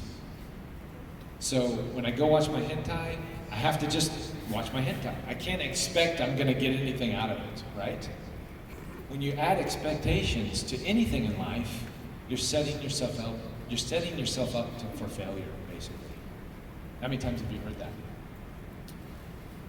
That yes, everything has a cause and effect, but if you want to try to predict what that effect is from a specific cause, that's okay too, but a lot of times with these infinite possibilities and parallel dimensions and all these worlds, when we start putting expectations, well, we're going to do this and it's going to happen this way, and it doesn't, then we start to get heavy.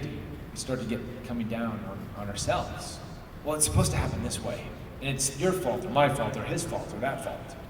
Let's take that expectation aspect out of the equation, release your expectations, and just do your passion because you love it. I'm up here whether I got paid or not. Seriously, I'm up here. I'd have this conversation with you guys whether I was up here, whether the convention flew me out here or not. I mean, it's a little bit harder for me to do on my own dime, but I'd be having the same conversation on a Saturday night in Big Bear in LA with a smaller group, with my buddy Steve, This is what we talk about all the time. This right here, this talk. So I'm doing this out of love, no expectations. I don't care what happens, and I don't care what you guys think about it. And I know that doesn't, I don't mean to put any of you guys down, but I really don't care if you take this information and do something with it, or if you go and tweet out Reuben just likes hentai. And I'm like, well, that's not what I said, really, but okay, that's your reality, that's how you perceive it, whatever. I mean, there's nothing wrong with hentai, it's just, it's not the whole focus of my thing here, but if I say it another 5 times, Google will probably start sending me some hentai messages here. Oh, damn it, I said it again. All right. So, one more time, in simplicity, the formula. In every now moment, out of all of the available choices made to you, choose the one that excites you the most. Do it with no expectations to the outcome and with integrity. Done. That's the formula. That's the biggest cheat code you can have. That's it. If you just did that, you're going to walk, eventually you'll be flying like Keanu Reeves in The Matrix. Maybe in another 20, 30 years. That's where I want to be. I want to be flying. Okay. Does anybody have any questions about that? Because that's like the biggest key component to all this. Yes, sir.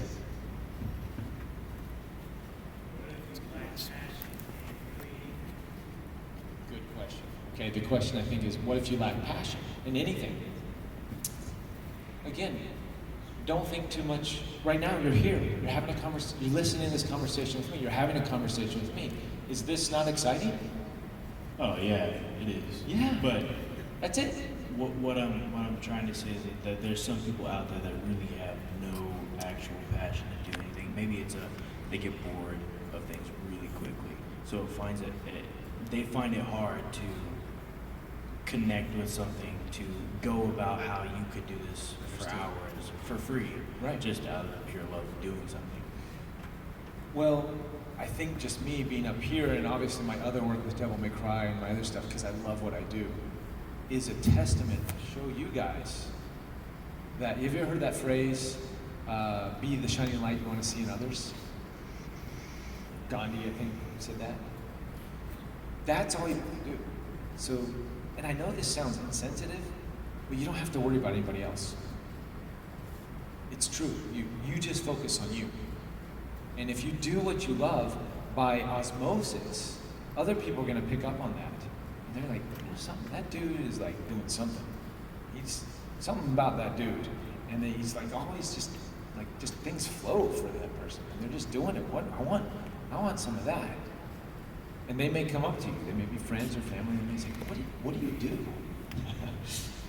And every now and moment, I follow my passion to the best of my ability, with no expectation of the outcome, and I do it with integrity, and that's it. And they're like, oh man, okay, I think I'll do it. How do you, oh man, all right, and they're gonna think about that for a while. But that's what you gotta do, is if you have somebody close in your family, you can encourage them, empathize with them, and try to help them find their passion by offering, to help in different ways. But ultimately, finding our passion is our own journey. Each and every one of us is this unique piece of the puzzle, as Muhammad said earlier. So, we need to encourage each other to find that. And we can do that by finding it ourselves. It's sort of how it works. And when we're in those situations, when we're not quite sure, like, am I doing the right thing? Is this person good for me? How does that, am I truly following my passion? Because sometimes it's hard, I think I'm doing what I love, or I'm doing the best of my ability in the now moment. Of course, I want to be doing this and that and another, but this is all that's available to me, I think. Am I doing it? Yeah. Maybe, but the best way, the best sort of nugget, I think this might be this is the final tool in the toolkit, is ask the question, does it serve me? Is this action, this person, this belief, this idea, whatever it is in my life that's showing up, that usually I may not like, or I feel a little uncomfortable, or whatever it is, just ask the question, does it serve me? Could you have a passion and things on the outside of that passion, whether it is you work and you do what you love, but things around that situation, maybe your boss or the specific people you deal with in your work, makes it really hard for you to continue that way. So basically you have a boss that's not serving you anymore. Because what are you? You are all passionate beings. We are all made up of emotion, energy and motion. And passion is what moves us, gets us out of bed in the morning and goes and do what we do. Without it, we are dead. The energy stops and it ceases to exist. And you might as well die without passion.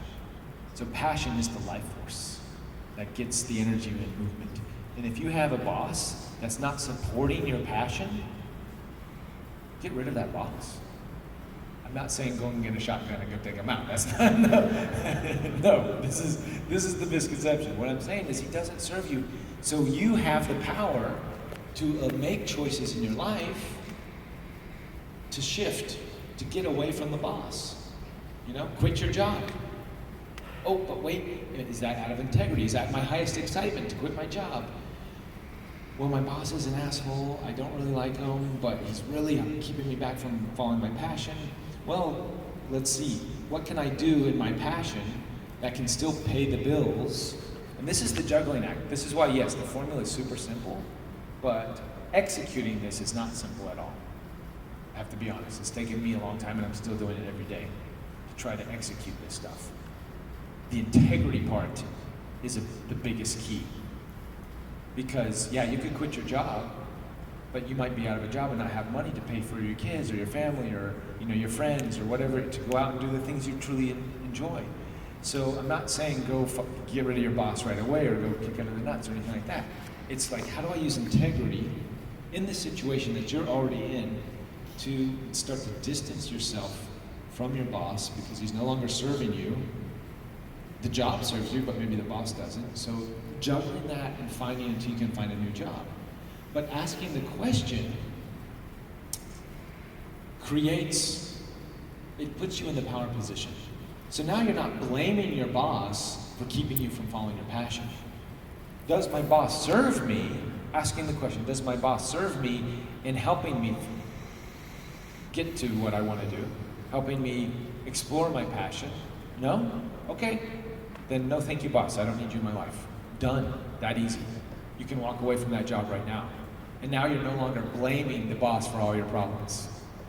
Because you have the power to walk away. Yep. So I'll give you like a real example. Yes, absolutely. I'm a kids Brazilian Jiu-Jitsu instructor. Yes. And I don't get paid. The more I work per hour, I get paid less and less and less. So I get paid roughly a certain amount per week, which equals out to like a certain amount per hour. But that was at like a fixed hour rate. Yep. Now if I work more hours, say cleaning and all that other stuff, I get paid less the longer I work. So I can end up making in a 12-hour day $5 an hour. Right. Have you talked to your boss about this pay structure and what was his answer? It was just that's the way it is. Yeah, that's all you're gonna do. Right. So, but I can in that point, like I get free classes. Right. So I can train for free. Sure. That's not something that you could do without, or that's not something I could do without kind of having that job. Sure. So there's benefits. it halts me to leave in my passion. Right. It halts me in my passion to leave. Sure. But staying there makes me almost hate my passion. Right. Exactly. So it's like a double-edged sword. Exactly. This is, like I said, it's not easy. So this is where, in the now moment, you have to sort of, let's not project. I know you have to pay the bills and you need money to do that, But maybe there's other jobs you could take that may pay a little bit higher, and you can still do the jiu-jitsu for fun, less hours, get paid more for it, hang with the kids, get the free classes. There may be other ways around it that you can start exploring now that your passion is shifting because you want to be paid for putting in your time and services. So that's okay. It's okay to shift your passion, to shift your priorities, to ask these questions, but in a constant state of evaluation. And don't let anybody tell you that once you decide on something, that's the way it has to be. Because we're reinventing ourselves a billion times every second. So it's okay, change your mind. Boss, you know what? It's not working out for me anymore. I appreciate the opportunities at the beginning, it really helped me, and I got a good kick out of this. And this is where communication and talking to the boss, even if he's not serving you, just out of integrity, he may not like the conversation or may not, but you use integrity and communication and the best to your ability to have that conversation. If he doesn't get it, then I'm sorry, I have to take care of myself. I need to go get another job. Thank you, see you later. And he'll respect you for that conversation, I guarantee you. I used to employ 30 employees in a motion capture studio. When they came to me and had a conversation, let me know what their needs were as opposed to just skipping a day or coming into work late. But when they came to me and explained to me, the reason I'm running late every day is because I got this stuff going at home and all this stuff, then I can say, well, how can I help? Instead of, you're late every day, you're fired.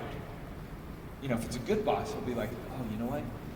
Look, for me, because I'm running a business, I can't cut you more money in a check, but maybe there's other ways. I'll give you less hours, or maybe I can introduce you to another school. And this is how communication and using integrity to integrate your boss's situation, your situation, and finding the third outcome.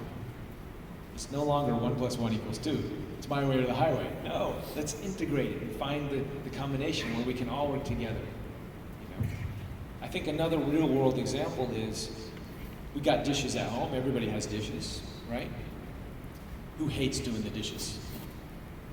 Right? Yes, I know I do. So those dishes just stack up and stack up and stack up, and you just want to play video games. But eventually they start to get smelly. And then it's like, ooh, I gotta do something. Oh man, okay, I guess I better do the dishes. But then what happens in that moment, it is now in your highest excitement to go clean the dishes. Because what are the results? If you don't, you need some clean dishes to use, right? The smell is getting to it. So now you're excited to do the dishes. It's no longer a big chore. It's like, I gotta get these dishes done so I can get on with my life. And you do them in a remarkably fast way. There's no hesitation. They are done precisely and boom, straight to the point. Now, if you went in like, oh man, I hate doing these dishes. Why do I gotta do these dishes? I got a game over there, and you know how long it's gonna take you to do those dishes? It's gonna take you forever. And you're gonna get tired. You'll probably miss some spots. All this stuff. Your focus is no longer on the dishes. So you see how this kind of works. And I know you were probably looking for some like an up, down, left, right, A, B, start type of a thing. But this is as close as we're gonna get. This is as close as we're gonna get. So y'all understand how just asking the question, does it serve me? How empowering this is.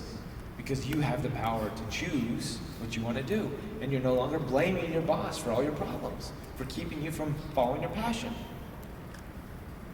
Boss doesn't serve me, I can move on. The dishes, does it serve me to do the dishes right now? It's keeping me from doing my passion. My passion is playing video games right now. Forget the dishes. The time will come. And you can sort of let that flow. I see brother has a question there, and I'm going to show a video after that. Last video, and we're done. Yes, sir. You got a microphone right behind you. What if you have a passion and maybe you start going down that path, but something happened and you never followed that and feel like you want to go back, but one thing or another is just preventing you?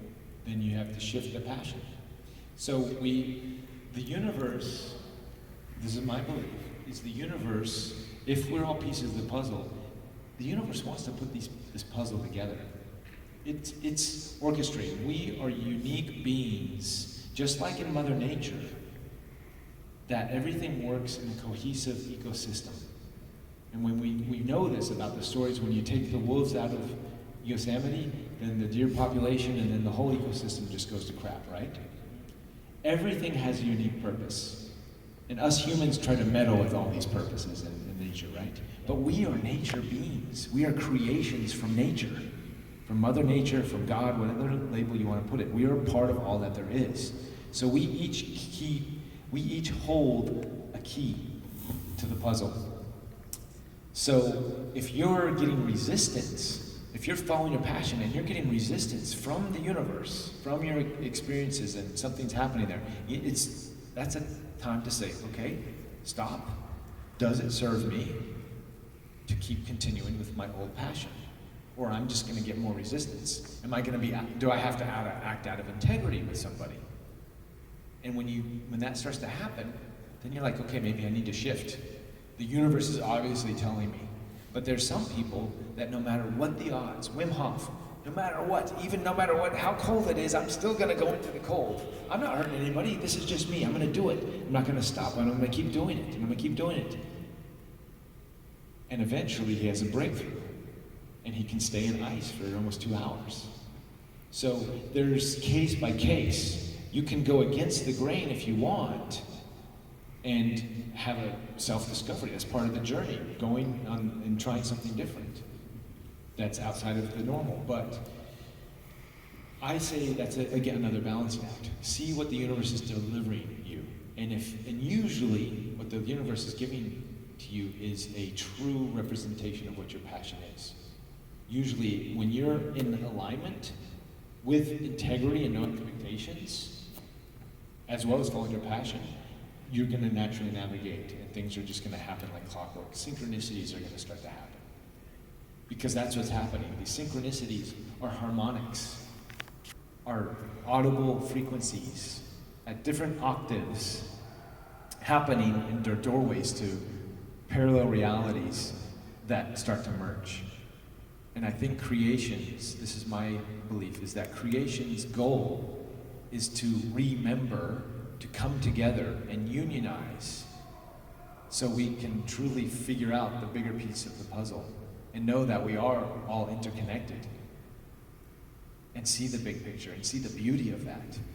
And we've individualized ourselves in these fractals from the bigger picture to have the individualized experience. But now we can go back and we can take everything we've learned in all the experiences and go back to this greater universal construct of bigness of what it is and integrate all of that into whatever that's going to be, whatever picture that has. I have no expectations to what it is, but I know it's going to be awesome. So I'm going off on some tangents there, but let me share this last video with you guys. It's pretty powerful, and I think it sort of sums up everything we've been talking about here. And thank you guys, it's 11 o'clock. You guys have been really troopers hanging out with all this crazy talk.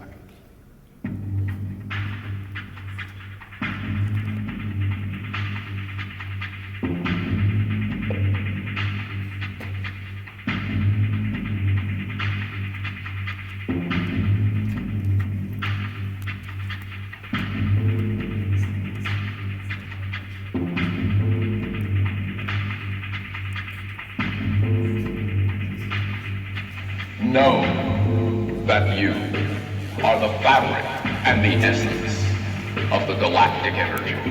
Know that we are sustained. Know that we are supported by your endeavor, by your existence. Know that we love you because we know you have given birth to us. We give birth back to you. We remind you in this giving of birth that you can be anything you desire to be. That is our gift to your birth. To be born as anyone, anytime, anywhere, anyhow you so desire. That is our gift to remind you. Anything that you choose to be sustains our existence, sustains the fabric of the galactic connection. You are the rotating star. You are the essence of the spiral of the galaxy in which you inhabit. of all creation that you are, that extends from you, that issues forth from you, that is projected from you within yourself. For you are everywhere, and there is nowhere else to be but where you are now. Everything is within you. There is no outside, as you have been reminded time and again. Now all time collapses into one. Now all space collapses into one. Any moment you so desire, you can be within the total here and now. You can live your life in that way. Events upon your planet, events within your solar system are now accelerated. And within what you call a 2-year span of time, there shall be much explosion of consciousness upon your world. Much explosion of the connections that you have to other worlds within the galactic substance, within the galactic frame. But these connections and these recognitions, all are secondary to your recognition of your connections to yourself.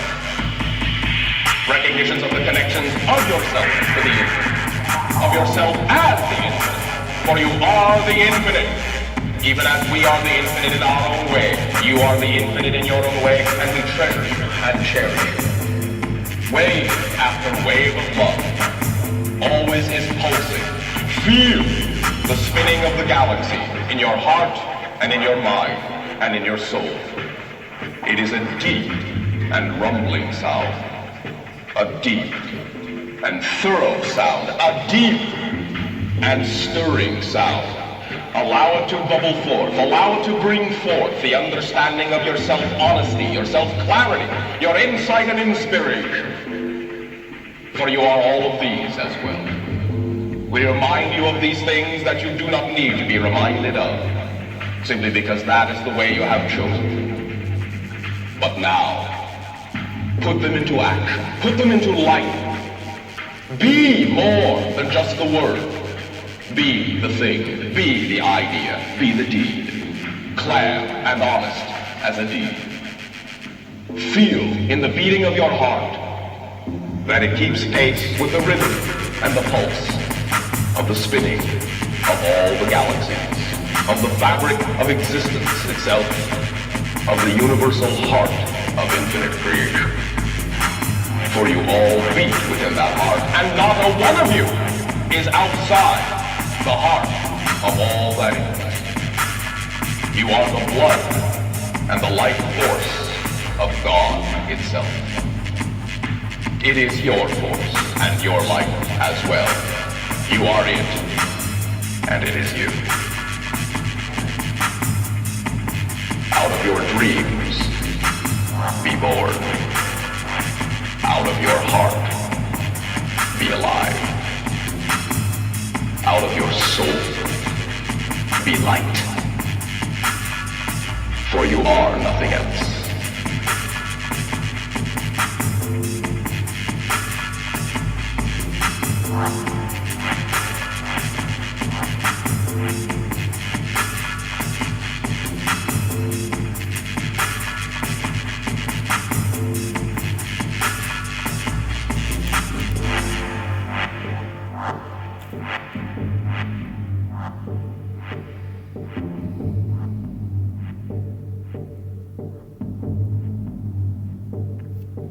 So that was Bashar, a space alien channeled by Daryl Anka, who's been coming through Daryl and other channelers for about over 30 years. And I have a TV series called Interview with Ed, Extra Dimensionals, where I interview people like Daryl and Bashar. And these space aliens have some pretty cool things to say, as that one just did now. Sort of goes in alignment with a lot of what I've just been saying, huh? Everything he said. So welcome to the fifth dimension, guys. Any last questions before we wrap up here? Comments? Anything? I'm available on Facebook. I love deep philosophical conversations, so if anything in this panel or any questions come out, hit me up in Messenger. I may not always get right back to you, but it's much better than saying, hey Reuben, you were Never May Cry. Yes, I know that. I get a lot of those every day. But if you can say, hey, I was in your panel and this thing and I had this question and it really made me think about this thing, I usually get to those. I love those conversations and I will get to you and we'll have some fun. some fun conversations. Thanks again for your time and spending 3 hours here with me on this, or longer it was. Tomorrow we are doing more signings. We are doing a tokusatsu panel, I think, where we're talking about my life in Power Rangers and how all this craziness started. And maybe a Street Fighter thing, we're not sure about that, possibly. Maybe, okay, we won't mention the Street Fighter thing. Street Fighter is not happening. But for sure, come out and hang with me in the main hall room. And hope you're having a good time at Matsuri. Let's go get some hentai in before they close.